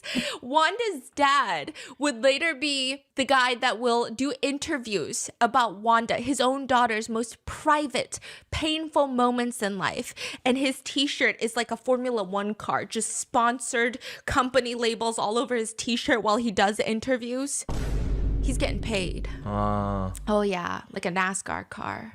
He's crazy, okay? And then on the other hand, you have Wanda's mom. She's very quiet, very calm, but she is always watching and she's always maneuvering. She's making moves. She's the one that's posting on Instagram, move in silence. Like, that's the mom. Wanda, she starts her life off ever since she was a kid, just doing random ass reality shows. Argentina's Dancing with the Stars, Skating with the Stars. She does this other show called Married with Children. She does another one that's like Without Codes, which is kind of ironic later because everyone thinks that Wanda Nara is the woman who breaks all soccer codes. There's a few codes in soccer. Like, there's the actual game rules. That's not what we're talking about. There are codes in the locker room. People say the thing with soccer athletes, football athletes, is that you do not touch another player's wife. You just don't. You never do. A girlfriend, you don't touch them. I mean, they might as well be a fucking nun to you, okay? They are a Buddhist monk. You just imagine them bald. No matter how hot they are, you don't look at them. That's you crazy don't touch that you them. have to make a rule for that. Yes. And then even if it's like a short Don't fling, sleep with your teammate's wife, okay? yeah, please don't. But even if it's a girlfriend for 1 month, you cannot date them the next month. Oh. Like, it's very tricky business. Okay. Like if they dated for 2 weeks, you could probably have a cool off period and then you could probably talk to them about it. And then perhaps they might let you date them. But usually it's just like the code of conduct. Like, you play with the ball, but you don't play with people who have played with your teammates' balls. Like, it's a thing that's just not, it's frowned upon. It's frowned upon. So Wanda, she starts making it big when she's 19 years old. This is like way back in 2006. So Wanda Nara has been around for a very long time. 19-year-old Wanda. I think she called paparazzi on herself, but disregard me, okay? Paparazzi are suddenly all over this 19-year-old and they're like hiding in the bush, TMZ style. And it's a paparazzi video of this 19-year-old girl and she's outside of a hotel room. This is like one of those suites. So when you exit the suite, it's like your own private garden. And someone is like hiding in the bushes of the garden and she's just casually taking a phone call. And here's why I think this is all staged. She's casually taking a phone call, but she's like touching her stomach and she's like wearing a short dress. And her dress is like all the way up, so her butt is out. Her butt is out. And I'm like, I've never just casually taken a phone call where I'm letting my butt out in public. I mean, it's not public, it's a private garden, Wait, but she's not still. wearing any clothes? Oh, that's the catch. She's wearing a pair of boxers. Now, why is this so scandalous? Because these boxers are a pair of men's boxers that belong to Diego Maradona in Argentina. Wait, how do they know the boxer belongs to? Because people decided that they were gonna whip out their little computers, they're gonna put on their little eyeglasses, tippity tappity tap, and they're like, he was at this hotel the same time that she was at this hotel, and look at this picture of him where his pants were coming down a little bit, and these are the same boxers. Look at the boxers. People are squaring him. They're analyzing, What you does know? the boxer look like? It just looks like regular boxers, like boxers that you wear. And people are analyzing the shit out of it. They're catching print. They're doing everything. And they're like, these are Diego Maradona's boxers. This is a retired soccer player. He won the 1986 Soccer World Cup for Argentina, which I know you're thinking, oh, that was so long ago. But my Argentinian researcher was like, let me break it down for you, you dumb bitch. No, she didn't say that, okay? She was like, imagine it's Michael Jordan. And I said, Michael Jordan? That's crazy. Also, the new video. Anyway, we're not going to talk about that. Whoa. Yeah. And then So imagine you standing there wearing Michael Jordan's underwear. Boxer. She's like, but it's not just Michael Jordan. It's like if Michael Jordan and Michael Jackson were the same person. And I said, what? He's singing and he's footballing. What's going on? Okay. What is She was happening? like, I don't know how to explain it, but just it's that level. So it's like a mega star. Is that right? Yeah. Okay. You have more What? questions. I did too. So apparently, when he RIP sadly passed away in 2020, the government declared 3 days of national mourning. They opened up the presidential palace so that people could file past his coffin. And this is in the middle of COVID lockdown. So people were lined up for just hours all day. The crowds took over the street. There were riots. Police had to intervene. It was insane. This is during COVID when people weren't even allowed to go to their own family's funerals. Yeah. But they're going to his funeral. Like the rules just didn't apply because he's that big of a legend. So she's 19 and there's this video that comes out and she's allegedly wearing his boxers. And again, I feel like she called paparazzi on herself. What do I know? Gossip little forums, they go full CSI. They're zooming in on the fabric. They're like, look at that thread count. Look at his boxers. We're catching print. This is a 19-year-old dating the GOAT. Holy shit. By the way, he was 45, so it made it a little bit messier because like double her age plus, and she's like a nobody at this point. Nobody even knows who this girl is.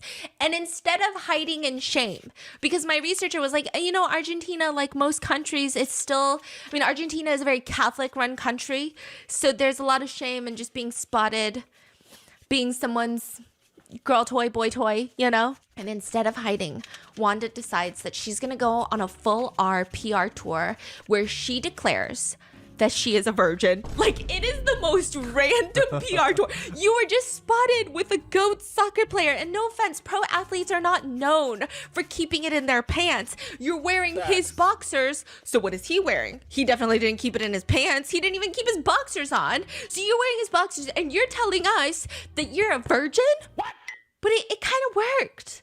Because in Argentina, my researcher was like, we have this thing. And I agree with this. I feel like this is everywhere. Where either you're pure or you're a whore. That's it. That's it. There's no middle ground. You're either like a virgin, innocent, like teen idol, or you're like a sexy Madonna and there's no in between. You're either going to be hypersexualized or you're like a saint that has never been touched. So now Wanda is confusing the shit out of everyone because we just saw you looking like that, but then you're saying you're this, and everyone's having like a full-blown conniption. Their minds are blown. They can't even grasp the concept of what's going on. Like she just like going around the stations talking about. Yeah, she's like, that was me in his boxers, but I need to let you know. Oh, she did say that they are dating? No, she said we're not dating. It was just so silly, goofy. She's like, yeah, it was that, I mean, that was a picture. I was wearing his boxers, but nothing happened.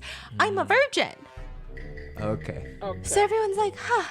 I mean, because she's so blatant about it, no one can even question her, even though we kind of feel like she's lying. But also, what's it to us if she's lying? So I guess slay. I don't know. Like, everyone's confused about how to feel. And everyone is just like, I guess we're just gonna let it happen. And all the major TV news networks, all they want are the clicks. So an interview with her at this moment, they're gonna get the clicks. So they're platforming her and she's saying I'm a virgin and everyone's confused. They don't really know how to feel about Wanda, but she starts going viral.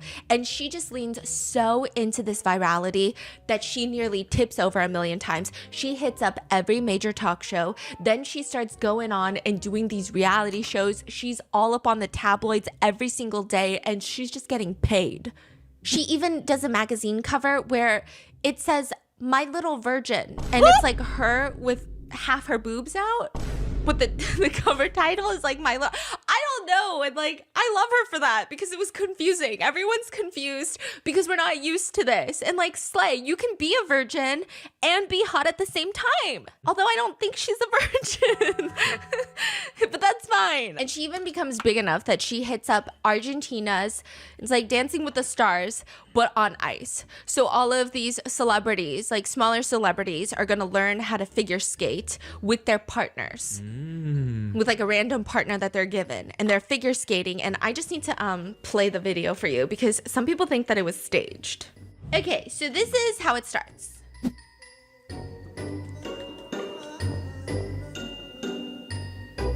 Also, her ass is just out the entire time. What do you mean? Like, just watch. Like, she's just wearing a thong under a tutu. Yeah. Like, just a thong under a tutu is how we're doing it. So then they're spinning, and then she just falls. And then she just like lays there for a second. Oh, is that supposed to be an accident? They said it was an accident. I Right. feel like it was on purpose. Oh. It becomes a meme. It feels calculated, but it works because I think this was the most replayed clip in that year of Really? any sort of reality show. Why? And everyone started calling her the Virgin of Ice because she's so bad on ice. And they're just poking fun at her. And I mean, it just seemed like she realizes early on, if she cannot be taken seriously, she's just going to go walk to hell with it. She's just going to let everyone meme her to shit and back. And that is when she meets her first soccer player husband. Her How first many did she have? footballer by the name of Maxi Lopez. Okay, Maxi Lopez is a football player that everybody thinks is handsome and charismatic. And for a time, he's playing for the Italian team, which apparently in the world of Argentinian soccer, this is like the ultimate prize. Once you get signed for a European team, that means you're getting a lot of money and you're getting bigger status than every other player. So this is like the dream. This is imagining being the first round draft pick of the NBA or the NFL. That's the vibe this is giving. So she meets Maxi Lopez. They get married in 2008. They get 3 young kids together. And then that is when everything starts falling to shit. Really? Holy cow. Holy cow. Okay, so before she meets Maxi Lopez, she decides, I'm not just going to be a wag, which, by the way, in Argentina, I feel like wags in America. What is a wag? Wife and girlfriend. Wife and girlfriend of a pro athlete. So there's like football wags, there's basketball wags, there's F1 wags. Everybody has a wag. Tennis wags. Okay, everybody's got wags. Sounds like a slang. Yeah, it's a wife like a slur. and girlfriend. Yeah. So every sport has wags. Now in Argentina, wags are not seen the way that we see them here. Like when we see wags here, we're like, God, they're living the life. Look at them, okay? And then there's drama, and then there's like someone else is getting pregnant. There's a lot of like wag drama, and it's all about like, what are the wags wearing to the competitions? Who cares about F1? I want to know what the girlies are wearing, okay? That's the vibe here. We love them. We idolize them. They're beautiful. But then in Argentina, they're kind of looked down upon as groupies. So there's like a slightly more negative connotation to wags over there. And if you are a wag, you're supposed to be grateful and quiet. That's the vibe. Like your husband's cheating, doesn't matter. Be grateful and be quiet. Wanda's like, I'm not going to be a wag. I'm going to be fucking Wanda. So she decides that she's going to get some sort of certification where she can become an agent. She becomes a football agent, certified to negotiate contracts. Dang. Yeah. Okay. Does she have clients? No, she's going to marry them first. So she marries Maxi Lopez. And she became his agent? Yeah. Oh, slay. She starts trying to be What? his agent, you know? And you know, the way that she is a wag is very different. I feel like, do we know any wags like this? I don't know. I mean, she's like, she knows her goals and she's going after it, right? Yeah. She's trying to be a businesswoman. And Yes, but she's very emotional about it because she's the type of person where if she is happy, if she's in a good mood with her husband or the footballers or whoever, she's going to post pictures of her Birkins in a private jet. And she's going to be like, family above all. She's going to be posting pics with her kids. She's going to be doing this, doing that. And then the minute that she's angry, it's going to be a 3 a.m. blurry, her crying in bed. And then it's going to say something along the lines of like, when loyalty doesn't mean loyalty. Oh my Okay. God. And then you're going to be like, I know some shit is going down in her private life. And it's just very obvious. She just is so true to herself. She will not be bullied by the boys of soccer. She marries Maxi Lopez. And that's how the relationship goes. But I need to introduce you to the next person first. They're all gonna merge. His name is Mauro Icardi. Mauro Icardi. Icardi is like a pretty big name in soccer, though, so that's why I'm scared. Okay, I saw lots of Bigger than Max. What is it? Maxi Lopez. Okay, that's the thing about Maxi Lopez. He has a ton of trophies under his name, but they call him the trophy tourist. So what happened was he gets signed with all these European teams, and all of those teams end up winning these massive trophies. Right. But he's always benched. So he does get the trophy under his name, but he's not really playing a lot of the game. Superstar. Yeah, so but then people always thought that he was gonna be a superstar. So like a lot of people love him, but Yeah. So Icardi is even bigger? Icardi is bigger, Icardi, yeah. okay. A lot of people think that he's better at playing. He's very aggressive. He's an aggressive player.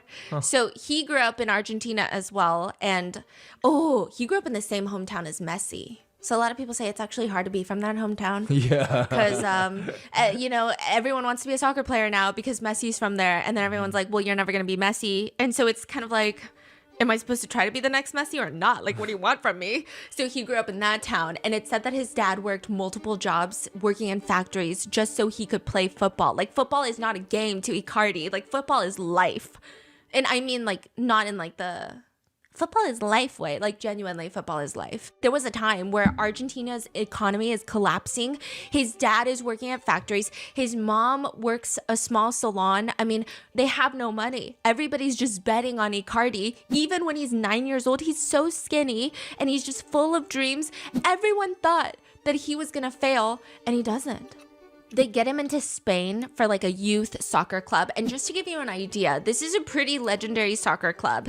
And he was a legendary kid. He scored more than 500 goals during the ages of 9 and 15. So if you average that out, he's averaging like 100 goals a season. In a typical youth league, even the star player does about 20 to 30 goals a season. Dang. He's averaging 100 goals a season. That's and he's crazy. so good at scoring goals. He's so cold-blooded in front of the net. That's what people call him. He's also not really like a big team player. That was kind of his thing, okay? It's like a big thing. And his parents they're like your typical athlete parents. They're on the sidelines. They got that crock pot of home cooked meal. The other team players are like, oh, let's go out to eat together since we just did so well during practice. And he's like, no thanks. He walks over. His mom gives him like a crock pot meal. He eats on the field. And then his mom is like, back to it. By yourself. Back on the field, bitch. Like, that's the vibe. At this point, he starts getting recruited by all the top 3 clubs. It's like Real Madrid, Arsenal, and Liverpool. Oh my God, bro. I don't know what I'm talking about. He gets scouted by those 3. And so to put it into perspective, it's imagine you're a teenager in high school. You're doing your school plays. And then all of a sudden, Disney, HBO, Netflix, they're at your door. And they say, we want you. Don't go to them. Come to us. He picks FS Barcelona, top tier team, youth soccer club, and then he moves to a different town for this. And this is like, I think one of the most famous youth academies in the entire world. Messi also went there. So lots of pressure, okay? But here's the problem. At FC Barcelona, they are on like a system-based sport. So the Argentinians call it tiki-taka. So it just means it's like a style of play. So that the way they play soccer is everyone is supposed to be part of a machine. It's unselfish. You're not trying to be the star player. It's about equal parts to a machine. So there's constant short passing nonstop. So you barely get the ball for like 2 seconds before you're supposed to pass it to the next person, and then another person, and then another person. You don't really have the time to shine. Now, Icardi, on the other hand, is a striker. So his whole existence on the field is dedicated to scoring goals. It's not to pass, it's to score. So everyone is playing, sharing the ball as a unit, and he would position himself exclusively and probably fucking annoying to his teammates right in front of the other opponent's goal so that he can try to get the ball and then strike the ball into the goal. He's not interested in learning how to work together or any of that. And once he's 19, he starts transitioning from a youth career to the professional career, and that's where he meets his mentor, Maxi Lopez. What? Okay. So they're on the same team, but Maxi is much older. So they're like, he's like a mentor. Yeah, he's more experienced. What's their age gap? Maxi Lopez is 8 years older than Icardi. So when Icardi is 19, he's 27. And then Wanda is 2 years younger than Maxi. So she would be 25 and Icardi is 19. Oh. Yeah. Predatory. So you have a 25-year-old and a 27-year-old that are married with 3 kids, 3 boys, okay? And then you have a 19-year-old who's transitioning from youth soccer teams, like the youth league, to the professional league. This is wild. Yeah, and then, okay, so a lot of people say that when there is a player that's transitioning from youth to professional, they will take on they'll be godparented by someone. It's like a very sentimental term in Spanish that I cannot pronounce, but it basically means like this is a mentor that's not just taking you in on the field. They'll usually take you into their home. They'll teach you like how to become an adult in terms of, well, when the professional leagues, they try to negotiate this way, like you need to look out for yourself this way. Like they teach you locker room code. Like a godfather almost. Yeah, they like teach you all the nuances of like, this is the captain, this is the owner of the team, like this is how you should behave in these types of settings. When there's this sort of gala, you dress like this. Like it's someone who teaches you the ropes of professional league sports. But he didn't move into their house, right? He lived in their house for quite a minute, and sometimes he would babysit the kids. He would go on family trips with them, and he would babysit the kids. Oh my God. So, you know where this is gonna go, right? Okay? Oh, shit. Yeah. So, Maxi introduces Wanda to Icardi because he's like, duh, this is my wife.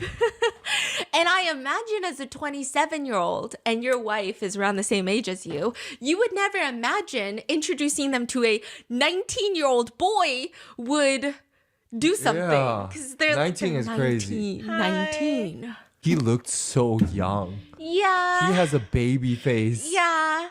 Oh my God. That's crazy. But you know, what kind of relationship are Wanda and Maxi Lopez even in? Because how can a 19-year-old come into the picture and just stir shit up? Let me go back. Let me go back. You know that feeling when you come home late from work and those puppy dog eyes just like pierce through your soul? Or you're packing for a trip and your cat refuses to leave your suitcase? Yeah, we have all been there. Pet parent guilt is real, and you know what? It's completely normal, and that's exactly why Hill's Pet Nutrition exists. They understand that being a pet parent means being human with all our imperfections and daily juggling acts. Hill's science-led nutrition helps you give more love than humanly possible. Whether it's those long work days or trying to balance attention between multiple pets, Hill's Pet Nutrition gets it. They've created science-based nutrition that supports your pet's lifelong health so you can feel confident even when life gets hectic. Because you're only human. There's Hill's. Science does more. Ready to let go of the guilt? Find the right food at hillspet.com/podcast. That's hillspet.com/podcast. Maxi Lopez and Wanda meet at a party. Now, a lot of people think that Wanda had this all planned, that a friend called her and was like, hey, I'm going to this party and there's going to be some famous footballers there. By this point, he had already signed I think like a $6-7 million contract with a European team. It does increase more, but that was just the beginning. So they're like, you got to show up, Wanda. Wanda's like, duh. No. I've been watching your video for a while. This is my first time catching you live. Aw! Well, I'm glad that you're catching me live. She flies to the other side of the country to show up to this party, walks in, and he falls in love. It is said that she walked in just like messy hair, looking not super done up. So that's Wanda. Wanda never wants to be categorized as a groupie, even though sometimes she kind of does groupie shit, you know what I mean? But that's okay. But she doesn't want to be categorized as one. She doesn't want these footballers to look at her and think, oh, this is like a one-night stand groupie. So she's dressed very differently than you would imagine what, like, I guess would appeal to a ton of pro athletes, and he's into it. He falls in love. They get engaged. They have this huge wedding ceremony that's like a Kardashian-style TV special. It just looks, it was like a 5-layer cake, a skyscraper of 200 bottles of top-tier champagne. The guest list was all-star football players. It was the royal wedding. Even the hotel suites, each room had each guest's name engraved onto the door. And then right after, Maxi Lopez goes back to training. Wanda goes on a trip with her friends, and it's like a modern football romance.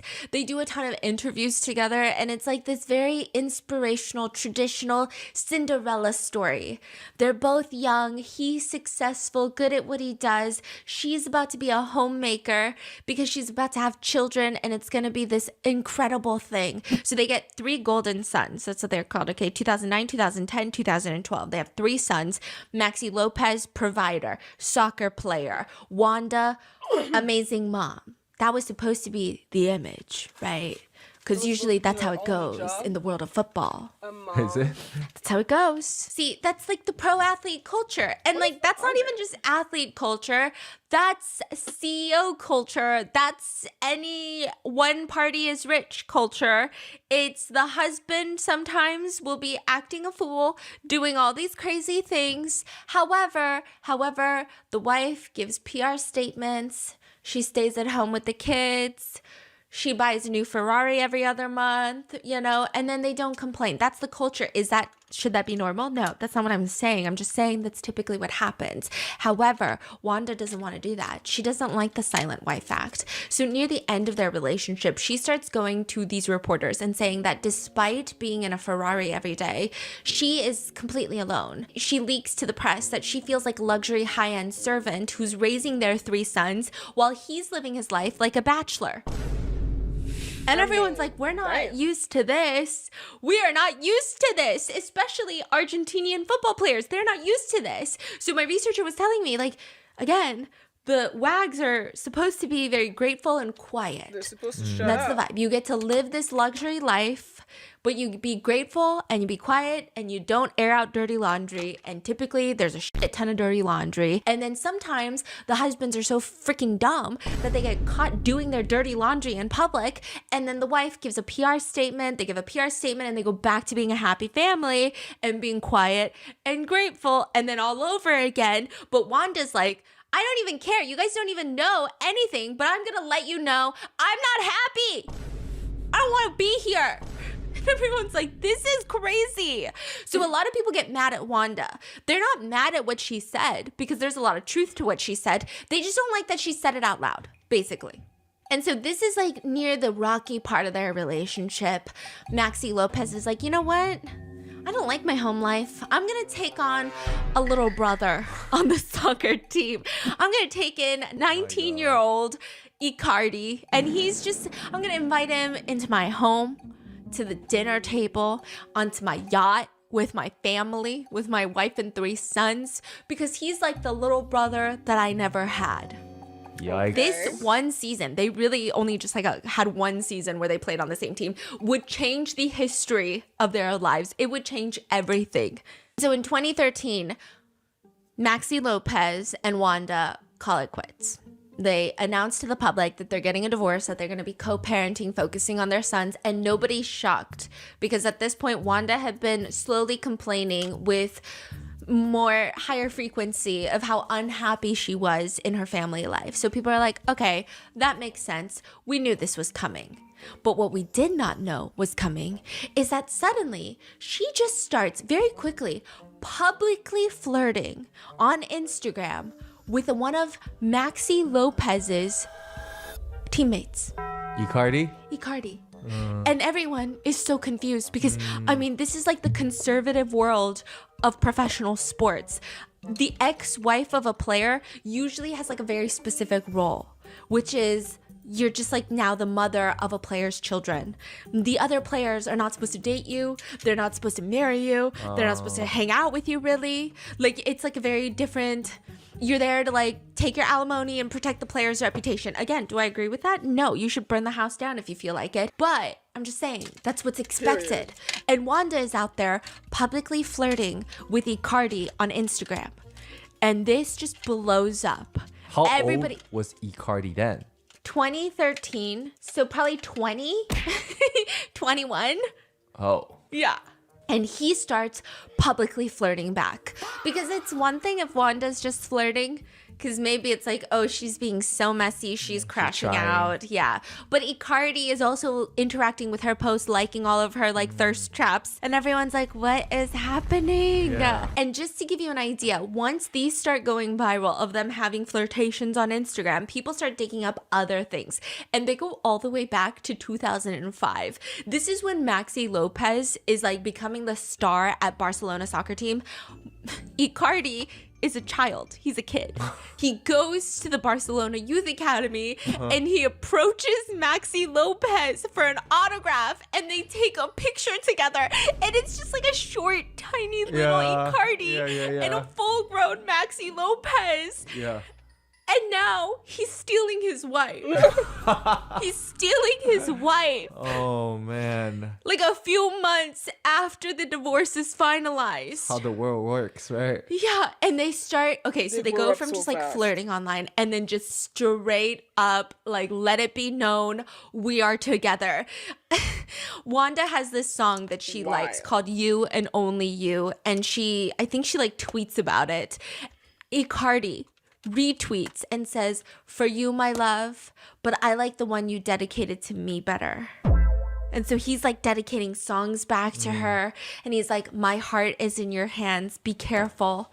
He literally tweets this to Wanda. So everybody is having a full-blown meltdown. The soccer fans don't even know what to do. Which jersey do they keep? Do they burn their jerseys? Do they burn the house down? Do they never touch a ball ever again? Nobody understands what's happening right now. And there's always this undertone that Wanda and Icardi are dating. Like, it's pretty known that they're dating because they're doing this publicly, but they're not like coming out being like, hey guys, so we're engaged. People thought that that would be the first thing that happens. But no, instead, we just get the handshake wars. Handshake. Handshake wars. This becomes almost like a geopolitical discourse. This is dissected by news stations as if we're going into like a UN summit, as if we're going into Davos, okay?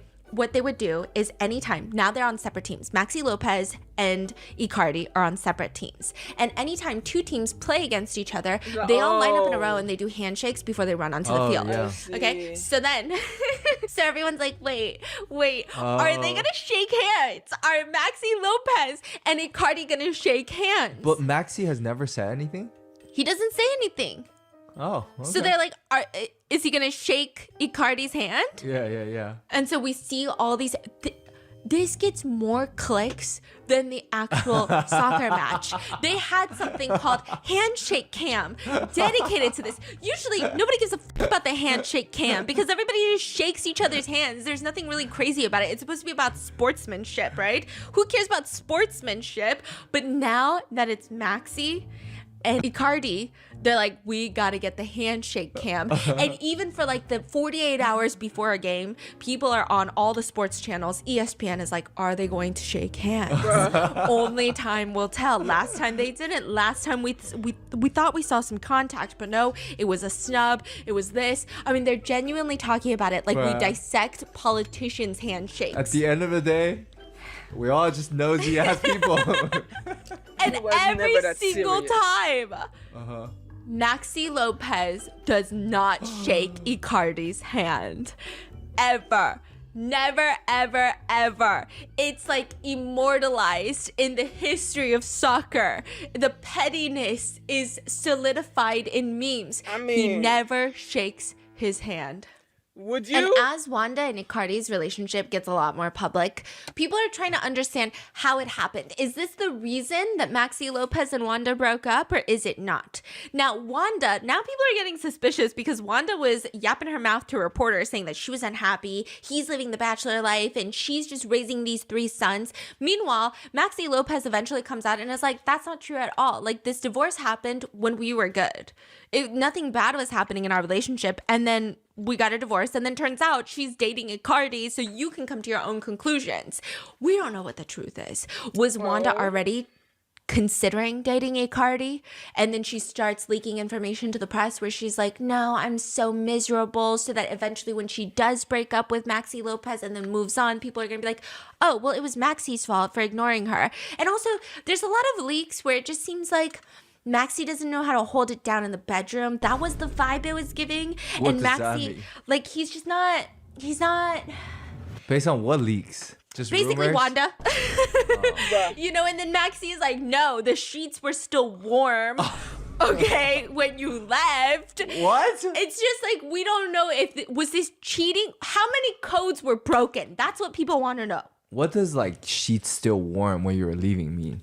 It's like, we're still doing it. We're still in love. we're And then still all together, of a sudden, basically. like, you're cheating. You're cheating, you know? Oh, when you're cheating, my sheets are still warm. You Yes. just got your ass out of the sheets. Yeah, it could be Hey, that, or Motosa. we're also still romantically involved and you're cheating, you know? Oh, got it. You know, versus like Wanda made it seem like I've been alone for so Yeah. long. Yes, we're married, but he's never home. I'm alone. And in my loneliness, I may have found happiness. You know, that was kind of her vibe. And he's like, what are you talking about? Yeah. What are you saying, lady? So we don't know what the truth is.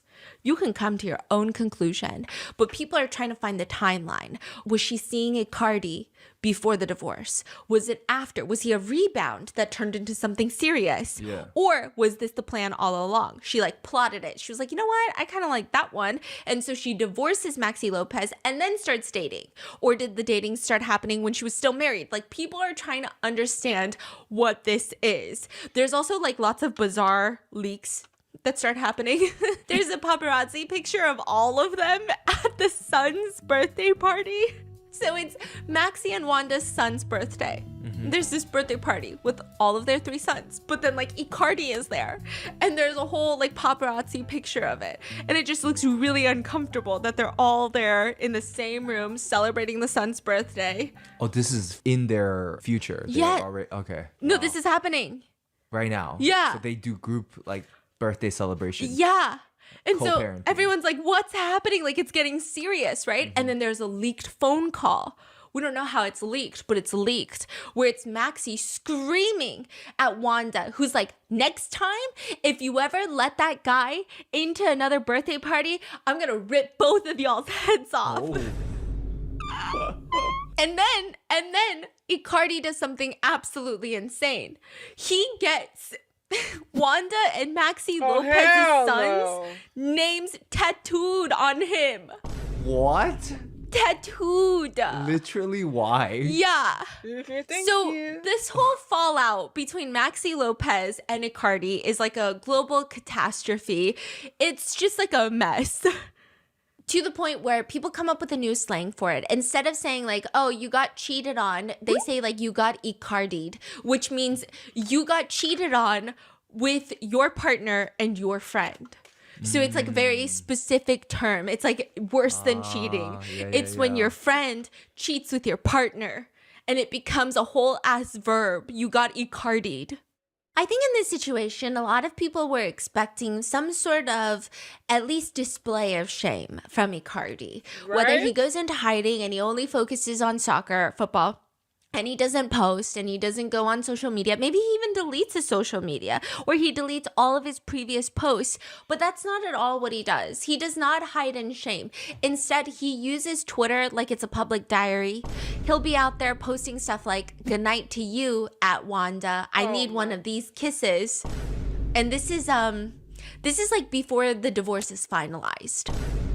So they announce that they're getting divorced, but like divorce papers take a very long time, especially between Maxi and Wanda, where there's a lot of assets and Maxi thinks that he's entitled to more assets because it was his career. And then like there's like a back and forth, but they're still legally married.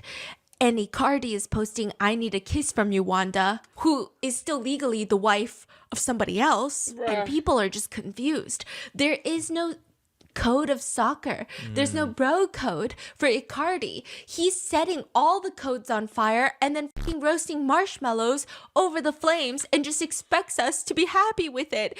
It's just crazy. But then here's what's weird.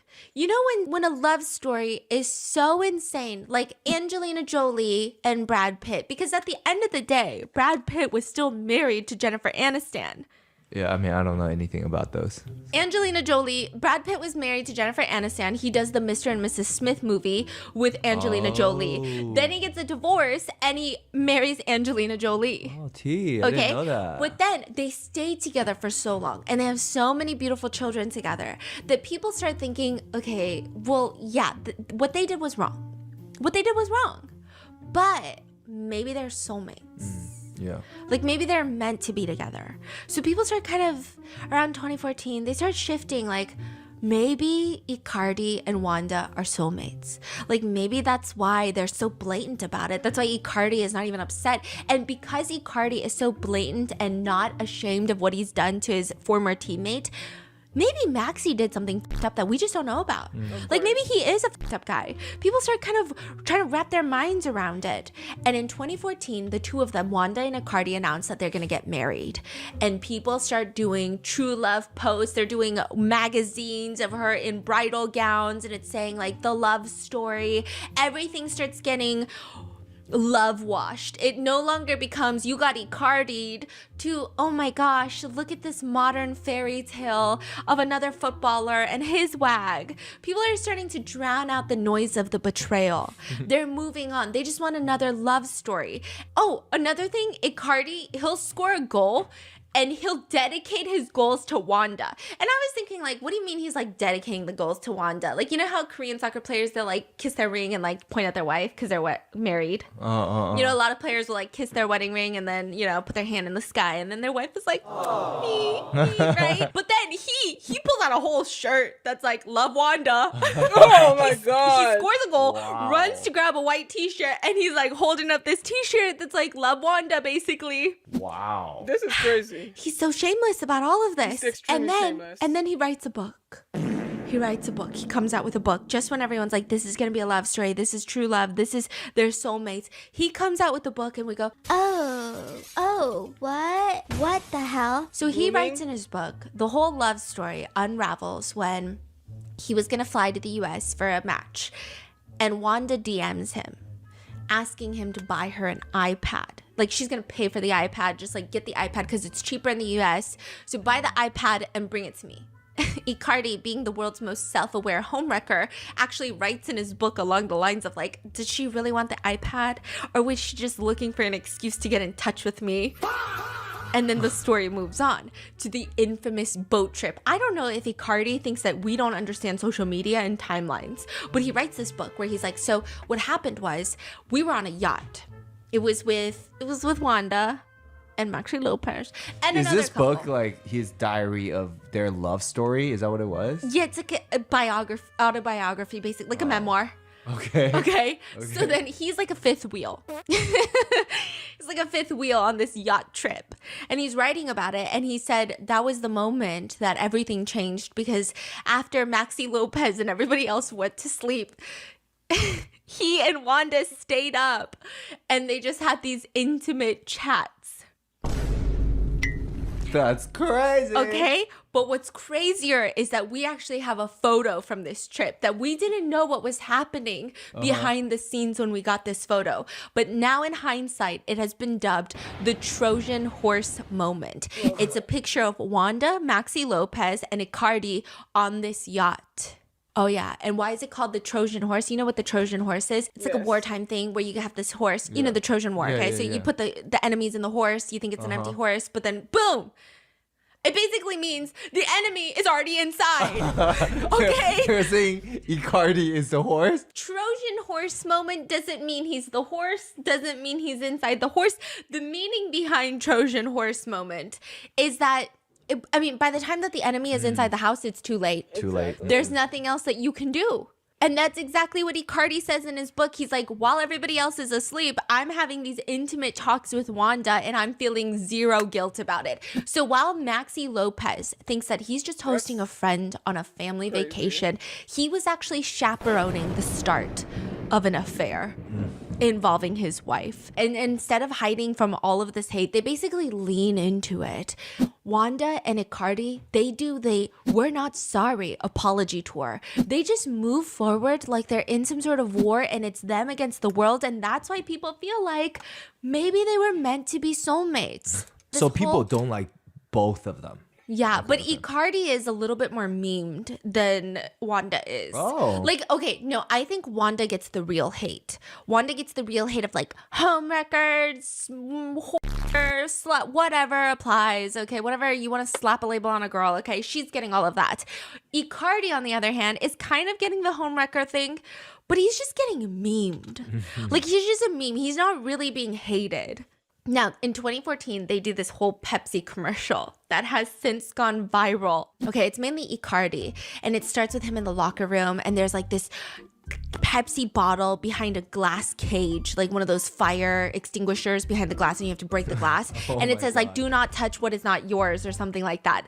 Do not touch what is not yours, or like what doesn't belong to you. And he breaks open the glass and he takes off the lid of the Pepsi bottle, okay? And then he goes around, he's hugging his teammates, and as he's hugging them, he's twisting off the lid of their Pepsi bottles. So it was this whole promotion that if you steal, not if you steal, but if you have like 7 Pepsi bottle lids, you could get a free Pepsi at participating locations. Right, but the whole reason they did that is leaning into it, right? And then at the end, from his last heist of the Pepsi bottle lid, there's like a McLaren waiting. I don't know if it's a McLaren, Lamborghini, whatever, waiting outside, getaway car. And there's Wanda driving the car, and he gets in, and they just skr off. Yo, why is it always Pepsi? Pepsi is always at the scene of the crime. Yeah. Pepsi is always at the scene of the motherfucking crime. The Jenner one's also Pepsi, right? Is it the Jenner? The Kris Jenner, not Kris Jenner, Kendall Jenner, yes. Right? Why did her name just, yes, Kendall Jenner, scene of the crime, always scene of the crime, that shit okay? was fucking crazy. And there was just zero shame. Everybody was like, what is happening? And this is airing like primetime TV locations, probably in between Maxi Lopez's football matches. By May 2014, they're getting married in a civil ceremony. And the whole thing, I mean, it was supposed to just be like a warm up. And their big wedding, this is where it gets really crazy. It feels like it's the wedding of the royal family. They've got armed guards with rifles standing about. Everybody is supposed to turn in their phones so they can't leak anything, so that they can't do anything. And the pictures come out. They do all these wedding video promos that are just over the top and kind of cringy. Yeah, I don't know whose idea it was, but they do like a Pride and Prejudice themed wedding video. It's weird. It's just weird. I don't even know how to describe it other than like I can show it to you, but it's just weird. It's just it's like if your nemesis in high school posts a wedding video and you're like, you would have a weird video like that, you know, and then you judge them, and then you're like, you know what, that's what you get for bullying people in high school. It's kind of like that, but they're rich and famous, so I don't know why they did it like that, but they have this massive wedding. It looks somehow romantic despite how their relationship even starts, and people thought this is it. This is like the Bonnie and Clyde story. All the other football players, yeah, they have the Cinderella stories, and like that's the story that Wanda had with Maxi Lopez, but now this is the Bonnie and Clyde. This is the ride or die. This is the us against the world. This is the who cares if they don't understand us kind of love. And people start idolizing it, and they're like, you know what? We can maybe get behind it. You say 2014? How long does it last? 2014, we got a lot. 12 years to go, huh? Exactly. Damn. And then That's what I immediately really wanna after that, they have kids. And my Argentinian researcher was like, okay, so that's the thing with a lot of traditional families in Argentina. The minute that you have kids, she's untouchable. Like this is Really? a real family? Yes. Maybe? Yes. And then like when you talk Wanda, it's almost like, why are you trying to break up a family? Right. Okay. So they go on and they have 2 daughters and they start co-parenting. So they'll watch the 3 sons that she had from the previous relationship with Maxi Lopez. And then they also have their 2 daughters. And he gets all of their names tattooed on his arm. And it's just like a lot. It's going to be a lot later when you find out what happens. Because you thought this was a happy love story. You thought this was the end of the month. We're still like 20% there. Okay. And in 2016, she becomes Icardi's official wifeager. So wife and agent and manager by 2016. And up until 2016, I would say that their relationship, by most accounts, seems stable enough. it was all about like their 2 favorite or 3 favorite words are strength, loyalty, and family. Like they're just really honing in, and Loyalty? it's almost like, yeah, and they're trying to like normalize the picture of them being together. So they would just do these copious amounts of live streams where they're just sitting on the couch chit-chatting with everybody on the live stream next to each other, and people got used to seeing them together more than they got used to seeing Wanda with Maxi Lopez. So this becomes the new normal, and everyone's like, oh yeah, like this is just a couple that now we accept. But then like once in a while people go, do you remember how they got together? Like it's one of those things where nobody really brings it up anymore because you've seen so much of them. They're so saturated. They're everywhere. So then suddenly she becomes the waifager in 2016. And this is when the relationship takes another shift because it goes from strength, loyalty to family. And now Wanda's out here making money moves. And Wanda knows what she's doing and she's smart at it. She's a very intelligent woman. But she, sometimes I don't know if it's like she has a well thought out plan and it ends up backfiring, or sometimes, like most men, you know, the emotions get ahead of her and she just starts rapid firing Instagram posts, random story mid negotiations. Like she just becomes way too vocal, which a lot of the older institutions in soccer did not appreciate. For example, Icardi gets signed to an Italian team, and he actually gets named the captain of the team. And the captain is really important. The captain is not like, oh, you're the star player of the team, so you're going to be captain. It's a huge deal to be captain. Captains are seen as the mediators. So they're handling the stress from the owners of the team. They're like, you guys better fucking get it together. And then they're handling the stress of all the teammates that are like, we're overworked, we're exhausted, we're dying, like this isn't fair. And then they're complaining to the captain, and they're supposed to be able to handle all these things in a very diplomatic way. They're in charge of the locker room. They're in charge of the code of conduct from the players. They're in charge of, like, if one of their teammates is rude to another team, they're kind of the one that gets the fallback of that because you're the captain. You're supposed to keep everybody in check. What's happening?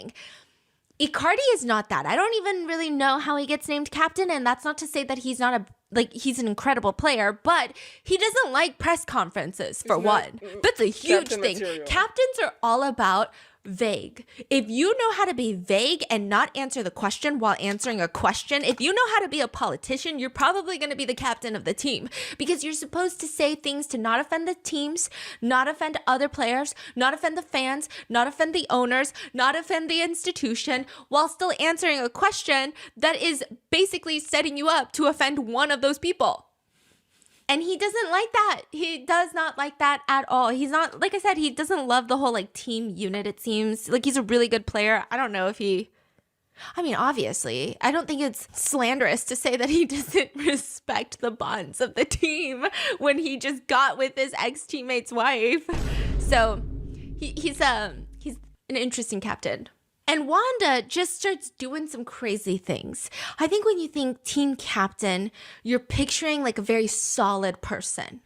And then you got the team captain's wife going to talk shows saying, we do it 12 times a day. Oh, like, wow. I don't think Girl. we need to know this. Yeah, she's like, we do it. We do the do. We did not He's ask. scoring a goal 12 times a day in the bedroom. And so everyone's like, what is happening? This is like the captain of the team. And every time she says something, it's going to go viral, obviously. Some people are really mad at her for these statements. I think that's crazy. Other people are saying, look at her. She's just girl bossing all the way to the sun. Like these are literal comments that people are leaving. And then this is where it gets really bad. Soccer fans, I think at this point, they don't really care. They like Icardi. They like what he does on the field. They think it's a scandal. But like any other male pro athlete, a scandal of any sort of crime or any sort of moral, ethical dilemma does not impact their career. The fans are like, I don't care what he does in his personal life. I don't care if he's a convicted felon. I love him. I love sticking their balls in my mouth. That's what they do. And so they have no problem with this at all up until Wanda comes around and she starts complaining that Icardi's teammates are not giving him good passes. She starts publicly stating that they barely give him 5 good balls, meaning like 5 good passes. that he needs to score. So she's almost saying he's not scoring because he's not getting the balls from the teammates and the other teammates are shit. Like, my husband is a genius, but he's surrounded by losers who can't pass him a ball. That's the energy her words are coming out. And it's like a declaration of war. The fans go insane. And like the fans that I'm telling you about, a lot of these super fans are also heavily misogynistic. So they just hate the fact that this wife is outspoken, and they have now deemed Icardi not good anymore because he's being controlled by a woman. So he's he's just letting her walk him by the balls. And they're commenting things like that, and they're so upset. They start posting videos of them lighting his jerseys on fire. There's like a group of super fans who will chant for like 90 minutes at soccer games. I don't know how they don't lose their voice, but they mobbed him almost as he's walking out of a game. They're like throwing his jersey back at them. They bought his jerseys. They're throwing it back at him. They're really upset over this. And I mean, there's multiple folds of why they're upset. They first think it's unprofessional for a captain's wife to be putting down the team when you're the captain and you're the captain's wife. That's the last thing a captain should do. Second of all, they don't like that she's so outspoken. And then they're like, you also can't be outspoken when you've got a crazy history. Like, you should check your digital footprint before you start saying some crazy shit. Like, that's what they're saying. And quickly after that, it just became like an institutional execution. February 2019, they caved into the soccer team, caves into the pressure, and they immediately strip Icardi of his captain armband. Yeah. But he's still there. Yeah, he's still there, but this is like a huge ordeal considering it's not just a demotion. Usually when you get stripped of your armband in a way that's unplanned, like you didn't retire, you're not slowing down your career, you're not focusing on your family, you're not switching teams, and they strip you of your armband. It's a very symbolic message to the world and to any other future teams that might want you, that you're problematic or controversial, that you were not equipped to lead. So it becomes almost like a bad thing. It's almost like, technically, it should be better that you were captain for like a little bit, but it's a bad thing when you're stripped of your title of captain, because once you take away something, now it's like, wait, why did they take that away from you? There must be something wrong with you. So it just became a very, very bad thing. And at this point, the narrative starts shifting completely. People stop blaming Icardi and they just now start blaming Wanda. Once he gets stripped of his captain title, the fans come back around. And they're like, oh my God, it's his wife that's ruining him. Look at this poor man. Because his wife can't keep her goddamn mouth shut, people just start going after her, saying that her ego is growing larger than the footballers. She thinks that she's the footballer. She's willing to burn down multi-million-dollar contracts just to make sure that she's the main character of the story, even if it means torching her husband's own professional dignity in the process. This is like the point of no return. In Argentina, they have a saying that's very similar to here, which is like, they say you don't spit on the barbecue, and we say you don't shit where you eat. Same thing. So like, she did that. She did exactly that, and now it's like, there's no return from this. I mean, And by after that, after he gets stripped of his captain armband, things start brewing in the Icardi household. We don't know what, because Wanda isn't that vocal yet. She kind of learned to tone it down after that whole 5 good balls comment. But you can kind of tell if you go through their Instagram. Wanda stops posting Icardi and she mainly posts the kids. And it's all about family loyalty, but like not the husband. Just family loyalty, being a mom, and it's just the kids. And then all of a sudden, you know, Icardi would stop posting, but the minute that he was in another scandal or there was another situation where throughout his career, I would say that Icardi had his own situations where he just maintained that very individualistic approach, and he got into a lot of tricky situations even in other teams. Like, remember how growing up his parents would like bring the food to the side, and then he just like would never fully immerse with the other teammates? He kept doing that in other teams, and so people started feeling like he thought that he was too good for people, and it just became like a whole thing. Soccer fans were getting annoyed with it. There's like a whole drama with that, and every time some drama would climax and take over the internet, he would start posting the kids, almost like a bulletproof vest. It's like, you got a problem? Post the kid. Post the kid. Like, that's what they were doing. And people were like, it's not working because we know what you're doing. They're like, you can't hate me. I'm a mom. You can't hate me. I'm a dad. Like, that was the vibe that they were giving. Until Saturday, October 16th, 2021. We're still 5 years out, okay? 2021. What year is the climax? That's a good Oh, one. it's starting now, but it continues. Like, this is where it hits the climax. 2021 starting? Yeah, and then it just is a high climax until like a few months ago. Oh, dang. Okay. It's just, Okay. it's like a 5 year Wait, long. they stayed together for a while, though. Exhausted. Yeah. Okay, wow. 2021. Everything as we know in the digital world is normal, perfectly safe. By Saturday night, Wanda has burned the entire down. Okay, she's trying to take down Instagram and Meta with her. Within minutes, people from Italy, Argentina, Peru, Spain, they're all screaming in their group chats. I'm pretty sure your grandma who knows anything about football, who's in a care home, ask her about it and she'll probably know without a single My warning. grandmas are dead. Really? Wanda, 7 million Instagram followers. Damn. One Instagram post. Story. White text on a black background. Of course it is, okay? That's how you know someone is about to get fucked or someone fucked up. That's it. Like, there's no other options. It's one of those two, and someone's about to get fucked up. She writes, this is the translation. Another family you destroyed. You homewrecker. Girl, you are the one to talk. Is there an at? No, there's No? no at. Oh, There's my. no at. Do And we know so- who she's talking about? We don't know yet, Uh-huh. but this is the minute everyone went, what is that? They put their glasses on. They got their computer. They had their computer in one. better not They be had talking about her TikToks husband. and Instagram playing on their phone, and they were, we got her. Okay. They find her. They find the at homewrecker. Uh-huh. And that's where I leave you for What? part 2. What are you saying right now? That's where I leave you for part 2. Oh, it's gonna get crazy. They find the woman. Maybe she is a serial homewrecker. Maybe she's not. Maybe there's another divorce looming. Maybe there's not. A rapper comes into the mix. Ooh. How many characters is What here? is going 6 on? other families. 6 more people. What? And then there's a rapper that gets involved. All I'm saying is, Maxi Lopez seems like he was trying to handle the situation a little normally. Okay, when you have a partnership of 2 people, one of them is a little calmer and one of them is a little crazier, and something explodes. It's only going to be 50% the impact as if you were to have a couple where both of them are a little cocoa bananas. Yeah, you can turn into a tornado. Oh my gosh. And it's all going to be on Instagram. So stay tuned for part 2, and I'll see you in the next one.